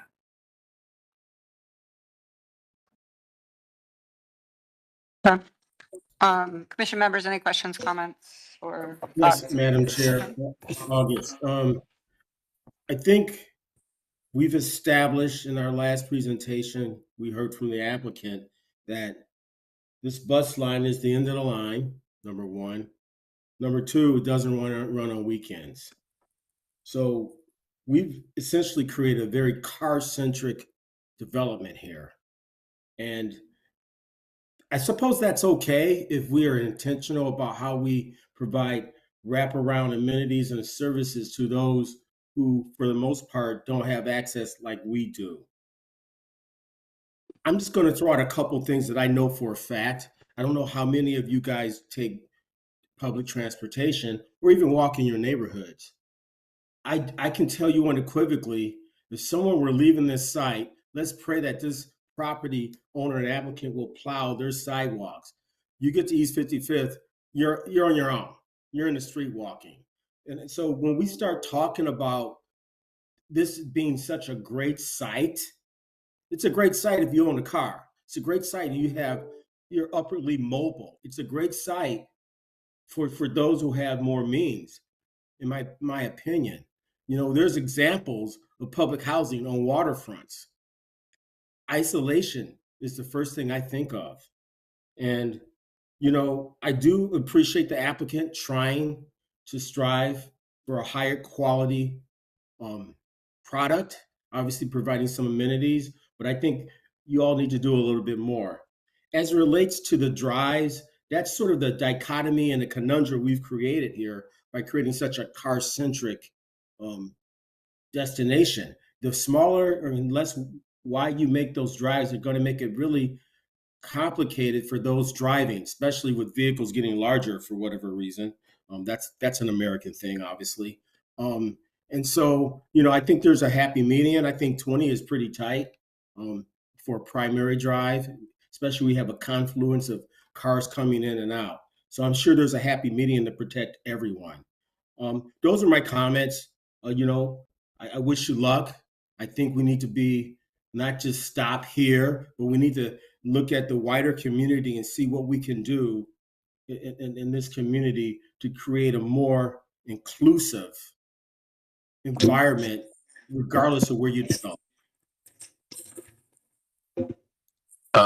Just want to echo staff's comments on the amount of amenities. I think to work with staff on kind of the amount, but then also where they are. I think to the comment about the playground, 2 to 12, it seems like this one large structure doesn't seem adequate to like Dan's mentioning probably over 100 kids. You seem to have the space. I would tend to maybe go away from one large structure that provides amenity for a wide variety of kids. If you want to be cost effective, and again, I'm not trying to design the space for you, there's a number of smaller fixtures that you can get to that provide, you know, combined play for a variety of ages. But you seem to have adequate space to build out that playground a lot more than you're showing and putting a lot of stress on one structure, right? So again, I don't know if we can make this a condition, but working with staff to really dial in that amenity plan with regards to not only the playground, but all the other things along the path and adjacent to the lakefront as well. So to August's point, you know, if folks are needing to seek some of that stuff away from the site, they're going to find it very difficult to get if they're not, you know, mobile via car or on the bus line, especially on weekends. So providing that amenity there on site is going to be a necessity.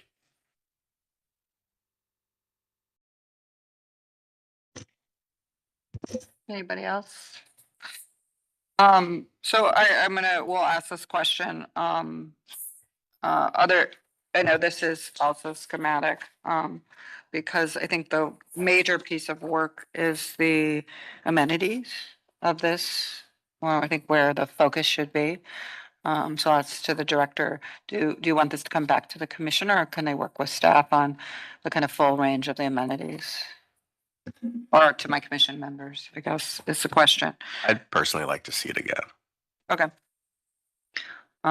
So then you don't have to incorporate that in the motion. So this is for schematic approval.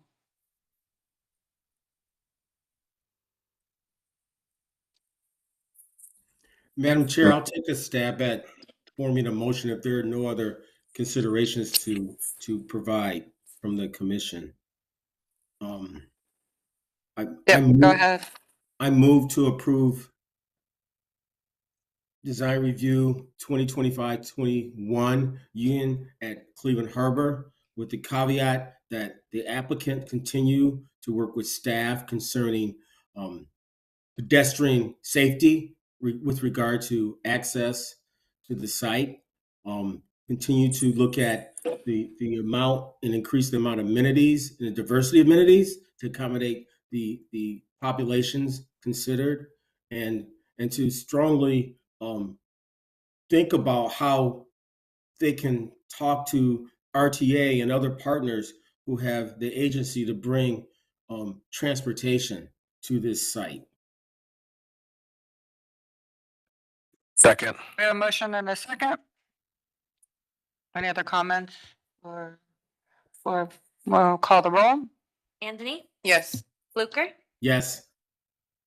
Curry, Yes. Sargent, Yes. and Slide. Yes. Motion carries. Thank you very much. Very much. And last but not least, the very exciting Rock Block development. Cosm Cleveland at East Fourth and Huron. We are here for schematic approval.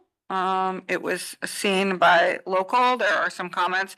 There's also some staff comments and conditions. So we'll hear those before we go into it. And do you all swear to tell the truth, the whole truth, and nothing but the truth as you shall answer to the penalty of perjury? Yes. Okay. I don't know that we've ever enforced that, but I'm required to do it. So, but we would. I should say that. All right. Well, good morning. Very exciting. Thank you. Why don't you do staff reports first? Do what? No, Oh, we'll do I'm a staff sorry, report after you go. Excuse me, Chair. Yes. Okay, good. Good morning. Good Good to morning. see everybody. Thank you for having us. Yes, we are here once again to present Cosm Cleveland. We are here at Schematic. We are also excited to be here, given I think the significance of the project, certainly for our team. But I would say, and you'll see in these opening slides, as much, if not more, for the Gateway District.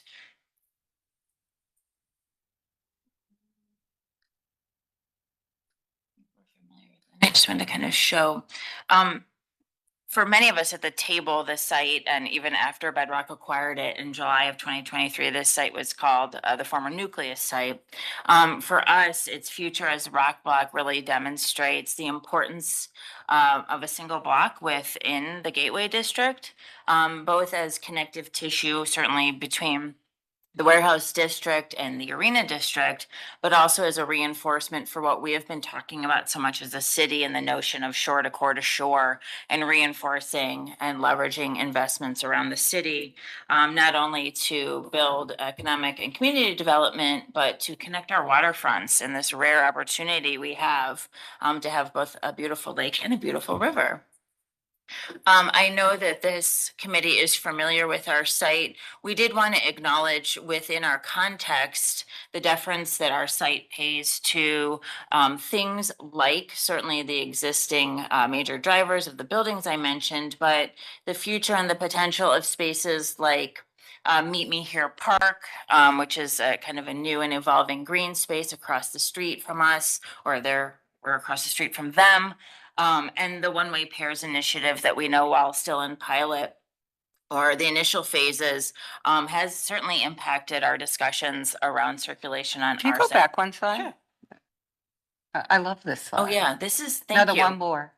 Oh, one more. Not that one. I do like that one. Thank you.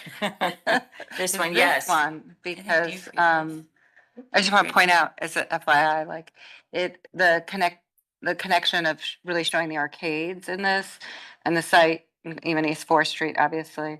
And then down to peak performance. Sure, my commission members know this, but Cleveland was designed so that you could connect all of this down to the lake, as you said, Nora. But this is the first time that you can actually really see the riverfront into Gateway and getting you there, that you might actually take a very different route to traverse the city than everything I've ever seen before. You guys have done Pekin before, was kind of always up and through Public Square, like through, let's say, Tower City, and Yeah. that will happen later anyway.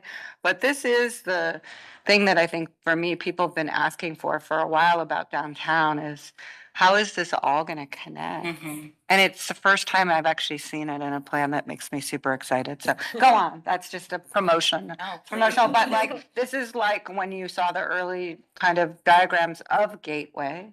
It was the promise of Gateway, which it's designed so well that it's possible to attach to it in this way. So anyway, all other things. So I love this map. I want to take this time. No, I want to go on. And to that end, and certainly to reinforce what the chair has shared, we feel that connection is as important with the Global Peak Performance Center as we traverse grades. But for Cosm and for Rock Block in particular, it is that moment to kind of say, how do we connect and how do we kind of fill in those spaces? Both with projects and together with the city.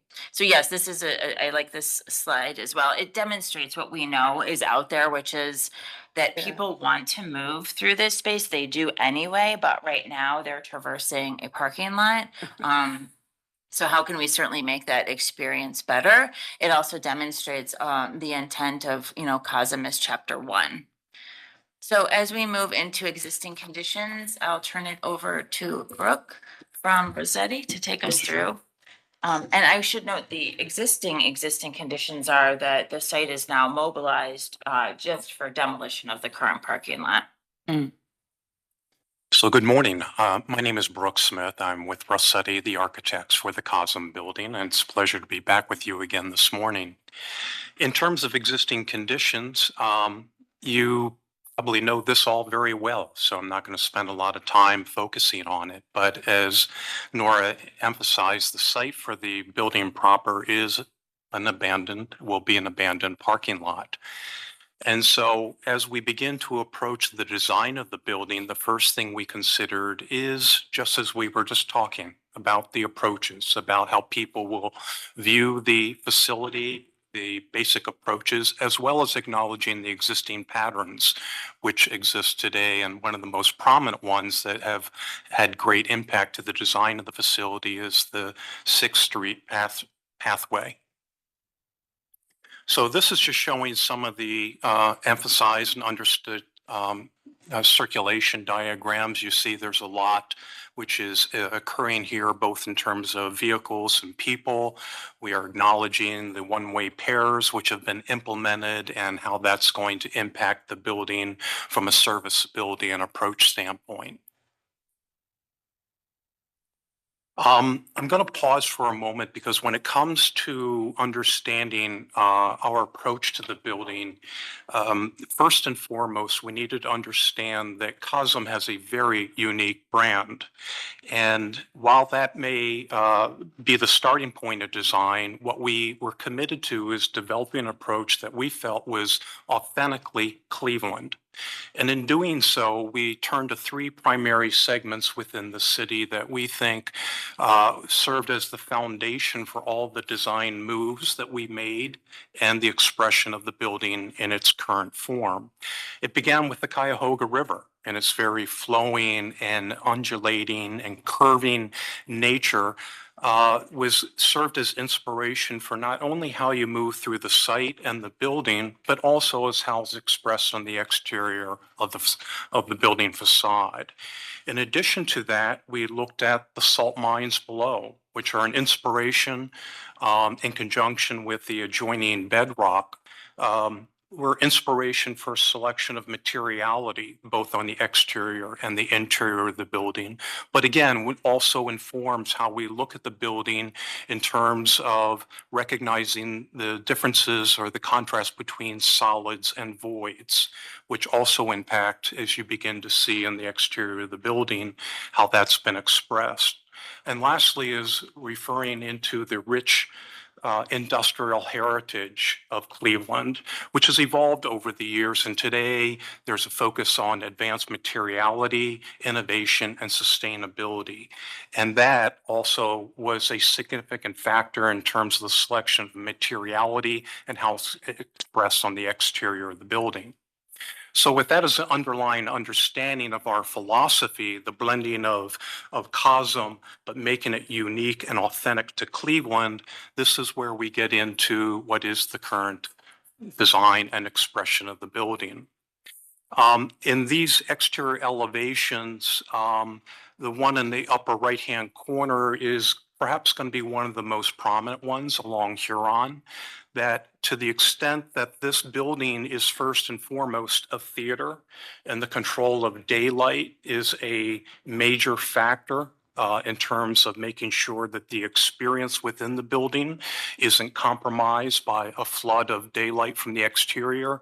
We still worked at trying to develop an exterior facade that was activated at the street level, but also expressive in many of the parameters that I just touched on. This shows you the profile of the building with the primary focus being that of the dome, which is the ultimate experiential part of the building where you go in and you view sports activities and concerts as though you have the premier seats at the real event. In the lower left-hand corner is somewhat of a more traditional hall. It's not three-dimensional, but it's quite expressive in terms of the technology and what your experience will be there as a participant or a visitor to the facility. When it comes to the floor plans, we wanted to emphasize the fact that the building has two entrances. From the prominent one is going to be at the intersection of 4th and Huron. That's the primary entrance. But because of the way the building is sited within Rock Block proper, to the north, we have a very activated pedestrian space, which will serve not only Cosm, but the future planned developments, which will be coming down the road. So we have a secondary entrance off the activated plaza area to the north. Here on the second level is it's simply demonstrating you're at a mid-level within the dome space and overlooking at a hall to the lower left-hand corner. And the upper part is where you are at the third floor of the building, totally immersed within the dome, and there are activated spaces within. As far as the exterior renderings, I think they really begin to tell the story of what we try to express in terms of the building, recognizing the three factors of priorities of Cleveland. What we have incorporated is a blend of bronze finished metal finishes, fibrous cement panels, and a lot of glazing in a controlled manner. One of the factors I'd like to mention, which gets into some of the committee reports, speaking to sustainability, we're very conscious and aware of the experience that has occurred across the street at Rocket Arena with birds. And so one of the commitments we made is to incorporate throughout the facility bird-safe or bird-friendly glazing, which we also incorporated the same in the Detroit facility, which we also designed, which is under construction currently. So this was the elevation or the primary corner at Huron and 4th. As we turn the corner and we look at the elevation and rendering from across the street, essentially from Rocket Arena, looking along Huron Avenue, we have an activated display area that will show content that might be ongoing or proposed for the future. We've also articulated at the ground level the entrances to provide as much pedestrian activation as we possibly can. From the plaza, this is the northern entrance from the pedestrian area that will be highly activated for a series of programmed events or just day-to-day activities. Here again, I've made reference to the flowing Cuyahoga River, and this is one of the areas where we've tried to be literally expressive of the flowing nature of the river and allow it to be expressed on the exterior of the building. And this is simply an enlargement of the entranceway from the plaza. So with that, we'll talk a little bit about site amenities. Thank you. Colin Mavis with MKSK, we're the landscape architects for the project. Might have been a long way. So here you can see we're looking at the plaza space and some of the furnishings that are proposed within that area. So this is what we call the Plaza Grove. This is a precedent image of what we'd like to achieve with that space. The idea is to incorporate planters with integrated seating so that in a small space we can do multiple things and achieve multiple urban environments with simple applications. So here we're allowing for the free flow. And as we noticed on that circulation diagram, there's anticipated to be, and really what's exciting about this site is a lot of circulation and cross paths across these plaza spaces and the pedestrian promenades. And we really want to encourage that and not obstruct that with any kind of major landscape features. We want the landscape to feel like it's encouraging all of the porosity of the site and an invitation to gather. Similarly, we are incorporating a series of linear planters and lighting elements along the 6th Street alleyway, reinforcing what is already today, publicly perceived right of way. Its actual width is only 12 feet for the right of way component, but it is in its full width closer to 20 feet in terms of what people actually experience, and we'll be maintaining that on the site.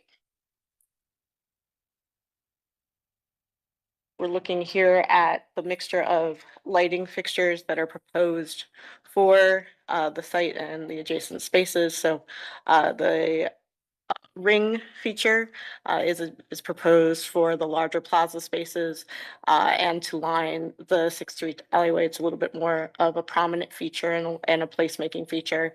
The smaller element in the middle is meant for the grove area to be incorporated with the tree plantings, but also not to stand out quite as much as an element itself. And then these will be adjacent to the existing street lighting, and also the city standard is proposed for the adjacent parking lots. And so you can see here all of the elements as they're proposed together in scale and type.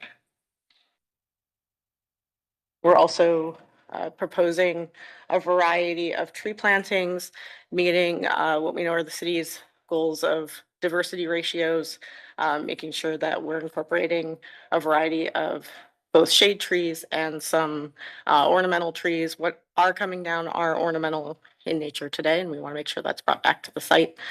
So the planters actually allow a really nice flexibility to incorporate these trees and keep them at appropriate sizes for the space.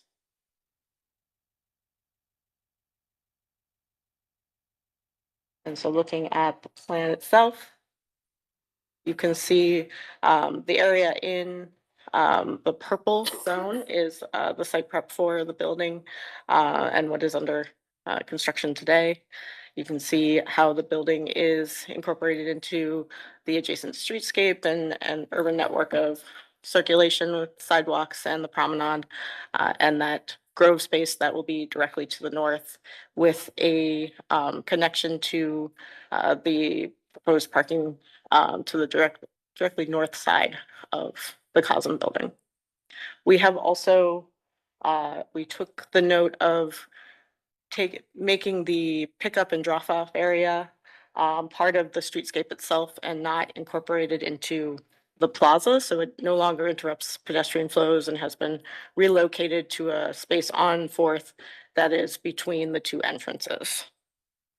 Also incorporating, and then this slide is showing just how the facade sits with its adjacency to Huron Road as part of the city's two-way pair program on Huron and Prospect. So that's seen on the section at A. B is just the typical condition along Prospect as well.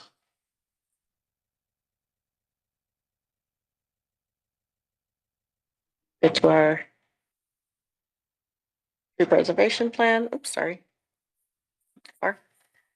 Showing those calorie pear trees that I mentioned.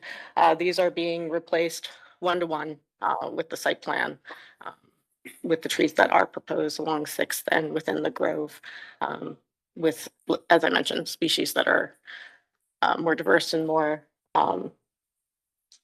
tolerant of urban conditions, and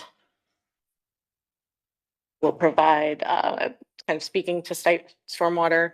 I'll preface this and then I'll let John Michael take over the details. Our approach to stormwater is that the site disturbance is under an acre as proposed, but we're setting the site up for success with the design.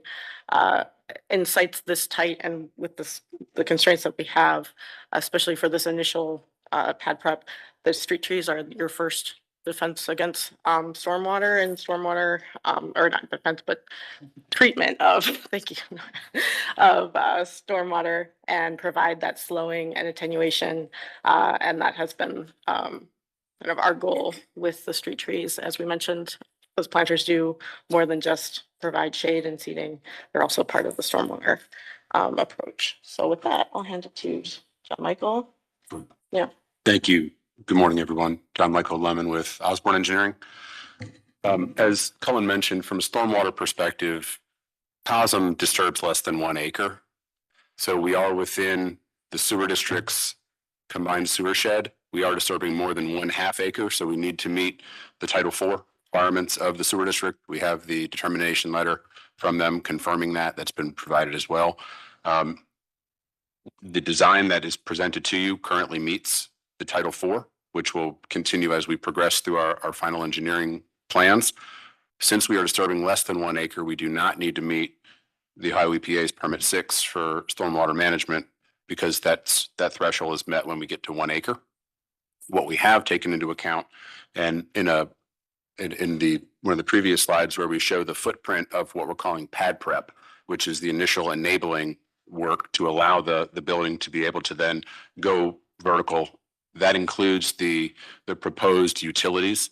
Our storm sewer is the northernmost of those, so that it is immediately accessible for the expansion of rock block as it continues to develop, with the understanding that in the future, as rock block grows, it will be what Cuyahoga Soil and Water Conservation District refers to as a campus, which we then will go over 1 acre, which at that point in time allows us to be able to connect immediately to that system, which provides our outfall and to work together with that.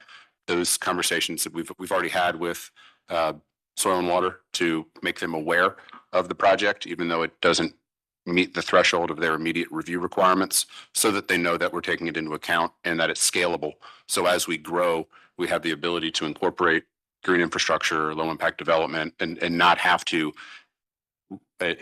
dig back up certain infrastructure that's already being laid with this initial piece to set the stage for us moving forward.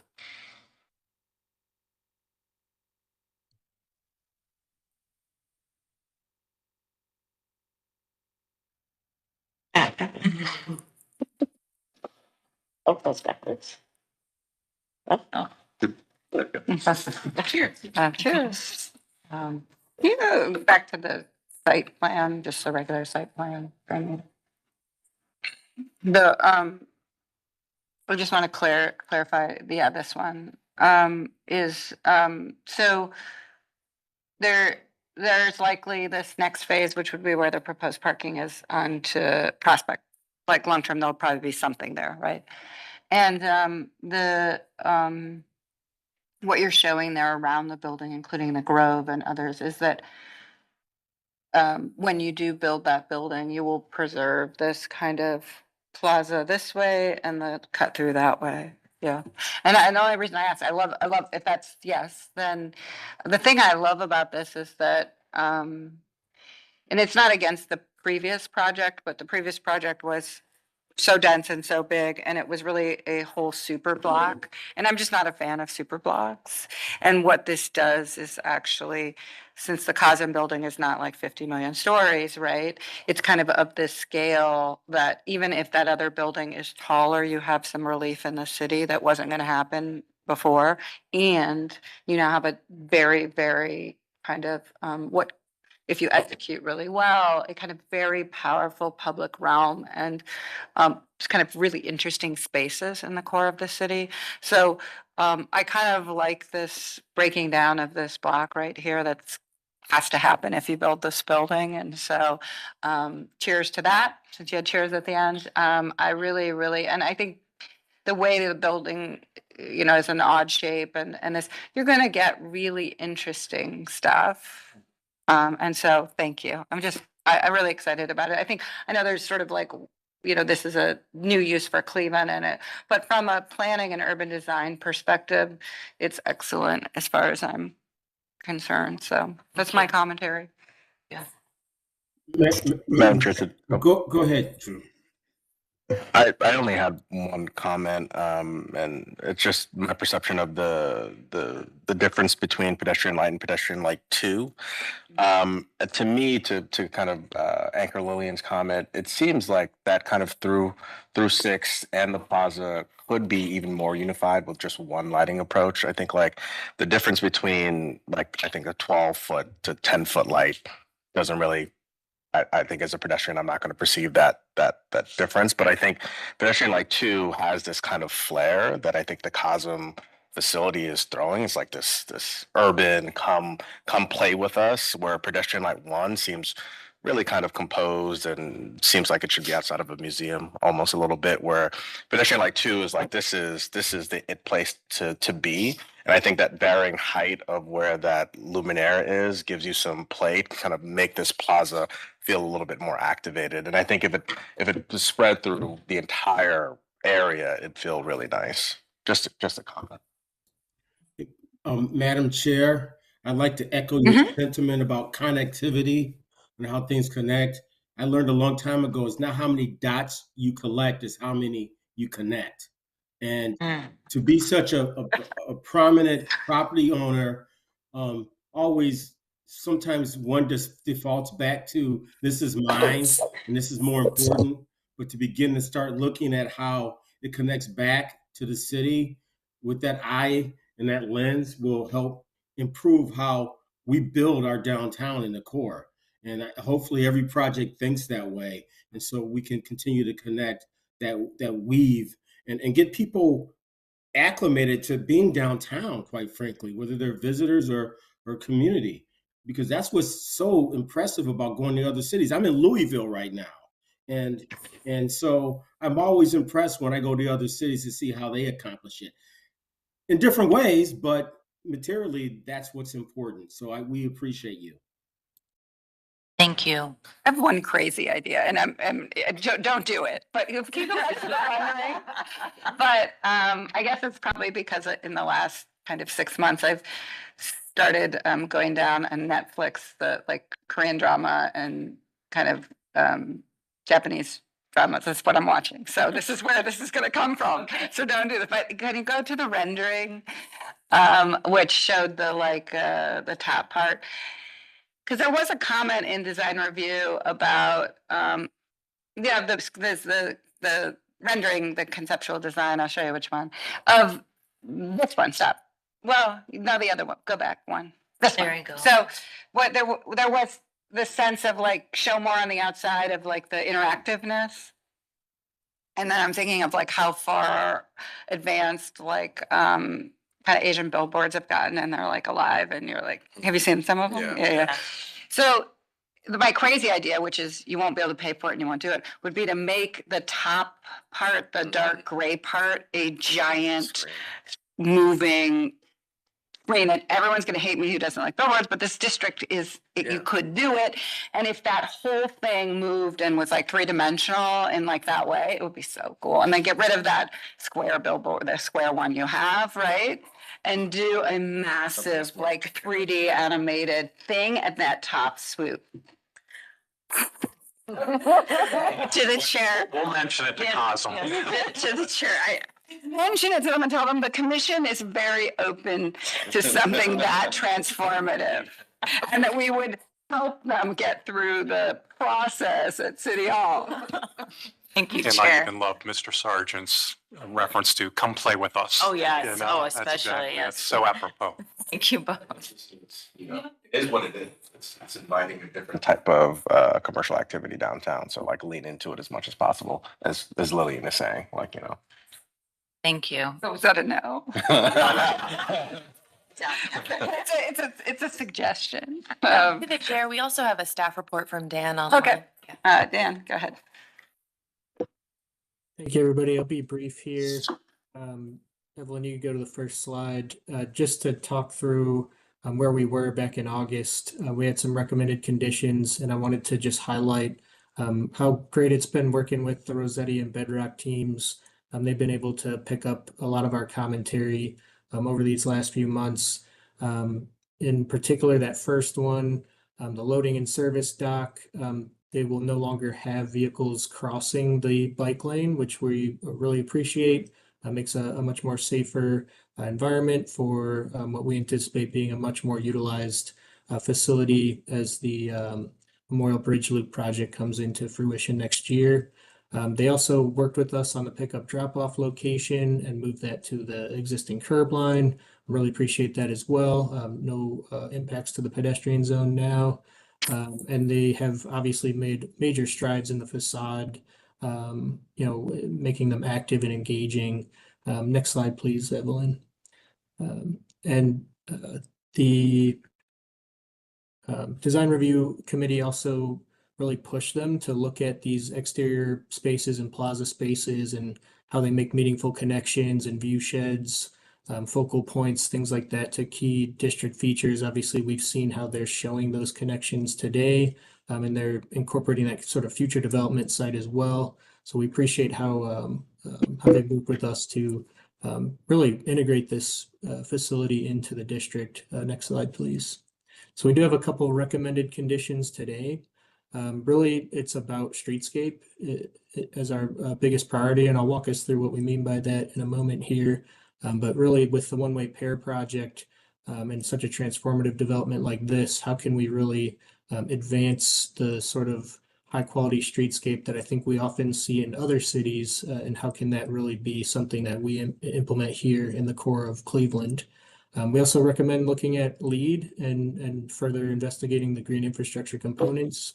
I really appreciate the work from Osborne and John Michael highlighting how they're setting this up for future green infrastructure. But, in particular, just full depth mature tree plantings. That was something that the committee also loved, the sort of idea of a bosque and having large scale trees in there. More so for our children to enjoy than us, but and continuing obviously to advance those facades. We're really excited to see how Rossetti continues to take that forward. Next slide, please, Evelyn. They did also ask for the Rossetti team to study the height of the canopies to be a little bit higher.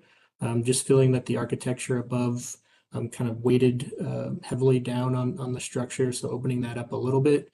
And they unequivocally agree with Commission Chair Lillian Curry here with just recommending a really robust digital experience. They noted trying not to impact the residential areas to the north, but really pushing that. And I think this is a great opportunity with a vendor who's probably incredibly savvy at this type of digital experiences to bring that outside. Next slide. Just a reminder on these to the one-way pair project, and you could cycle through these quickly, Evelyn. What that project is really meant to be as a catalytic thing, both for pedestrian safety and connectivity, but also a vibrant, public realm and city streetscape, and how the Cosm and Rock Block site sits right along both sides of the expanded zones here that you see. And noting the importance of East 4th and what a lively, vibrant experience that is, and how that could really, with the Rock Block development, connect all the way to the arena here, and how beautiful that streetscape can be. And also noting that a lot of that sidewalk is in really good condition, both on the East 4th and East 6th sides. The project will be removing and replacing all of that sidewalk. So we're really looking at how can we be a little more targeted in our investments, preserving the sidewalks that are in good shape and really expanding into those additional zones. Next slide, please. You could see how, just to zoom in on their project, how adjacent they are to all of this one-way pair infrastructure. Next slide. And if we were to expand some of that space, we've got just with posts and paddles, we've been able to make safer crossings in these very large spaces for pedestrian activity, especially to really deal with the large crowds that we have often, and with a several thousand seat venue with Cosm coming with more daily activities, we should see a lot more active street life, even outside of typical game days. So really trying to buffer, and what this is showing in the red is these additional spaces we could pick up, make those crossings safer, plant them with trees, really integrate that streetscape into what is going to be, an incredible architectural feature, have that also reflected in the streetscape itself. Next slide. And we're really excited to see how they are showing now a patio space out here in the plaza. Next slide. That's an exciting feature that I think will help bring some of that really exciting interior program out into the public realm. Next slide. And we really want to push for increasing those window walls. This is an image from LA, the Cosm there, where they have both that window wall, the patio outside, and the screen with, the daylight isn't necessarily impacting the screens in that location. So we really want to see how that plaza can feel the outside, the inside, all coming together and really having this vibrancy kind of really porous coming between these two areas. So those are the conditions we recommend, and we really appreciate how Rossetti and Bedrock have worked with us on advancing the project, and still excited to see how such a great architectural team is gonna, take this even further into these final design stages. And that's all I have. Thank you. Thanks. Any other comments online, councilman or anyone? I do have one. Are those round seating tree planters, are those doubling as stopping cars from driving through? Are they bollards too? And the only reason I ask is, they sort of like when I saw them for the first time, I was like, oh, these are masquerading bollards. And so if they are, I get it. But when that usually happens, I usually prefer a different solution and just have the beautiful round bollards or something. Is that what they are? So it actually wasn't part of the intention. There wasn't a request to have bollards on this side. They can serve as that. No, the intention with the planters and the trees as they're proposed, we do want a grove there and we do want a lovely shaded experience in the urban condition. There's a reality to this site is that it is a first phase, and we want to make sure that it's the investment in the plaza works well now, but also has the flexibility to allow for the space that you need for future development too. So they are meant to be flexible in that they can be moved and repositioned for a more permanent plaza condition in the future. So that's a reality of this site and why you're seeing planter selections rather than in-grade trees right now. It's not meant to be, and I know everyone's gonna say, oh, don't say temporary condition, but it is meant to be flexible so that we can allow for that kind of future development. I mean, think about it. I'm not going to say it, but I just don't love them. It's a personal thing. Like they read that way to me. I didn't know what I was reading, but they read like, and I think it. I do think in the final solution, when you get there over phases, like you want a really sophisticated space, and they don't read that way. They read like as in a sophisticated kind of textured design plaza. They read like they came later to stop cars from going through the building. That was my first reaction. I'm wondering if maybe different spacing in the grid would allow for kind of, some of them are rotated, but they're all kind of similar spacing. And if they have different sizes, it's like one size potentially the variation could offer a little bit more interest. Not a condition, just a practical. Yep. Okay, so we are here for schematic approval. I do think if any motion should, obviously these are recommendations and both staff and you're coming back, so, do you want to try, Drew?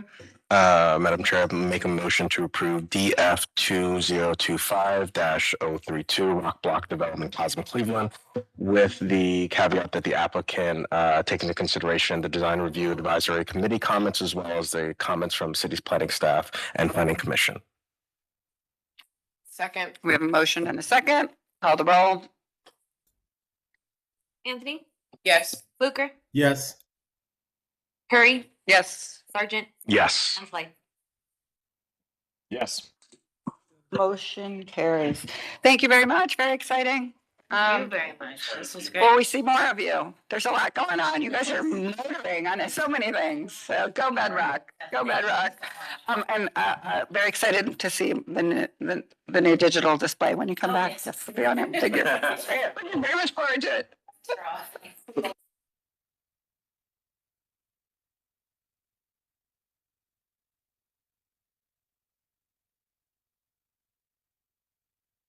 Third director's report. Yes, I have a brief report today.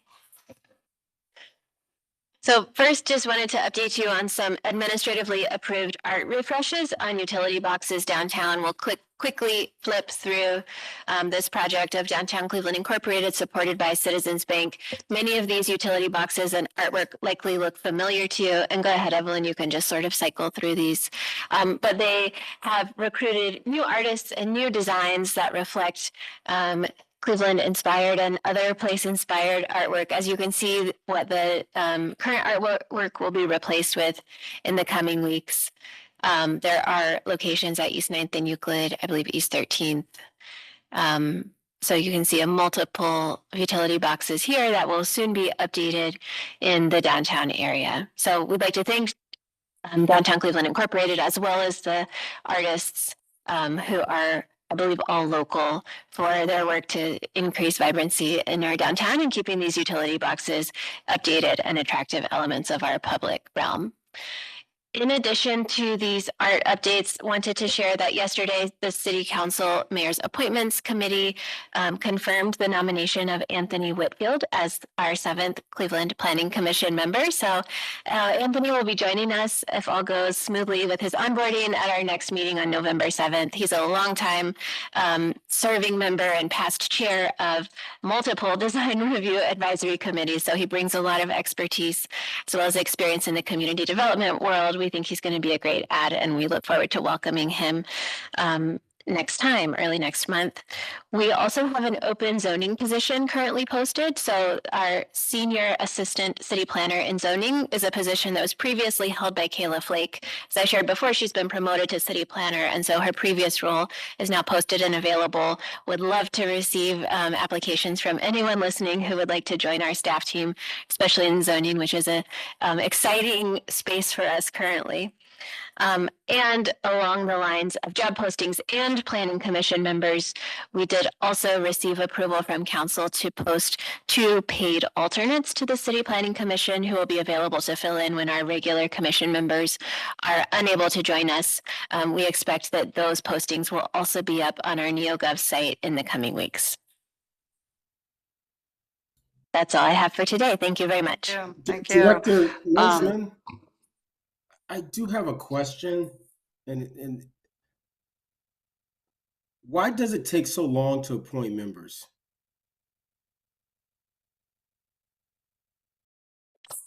Commission member Fluker, there is a combination of factors going into that.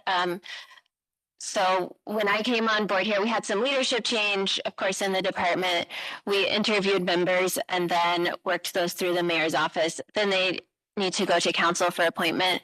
We didn't make the summer recess agendas for council, and so that takes us to where we are here. But we are working to speed up that process and sort of have a pipeline of potential members in place that we can tap when needed when we have vacancies. Awesome, thank you. I'm glad we're starting to play a little catch up here, so I appreciate that. Our goal is that we never have a period like we have had with a vacant seat for so long. Thank you. Meeting adjourned. Gavel.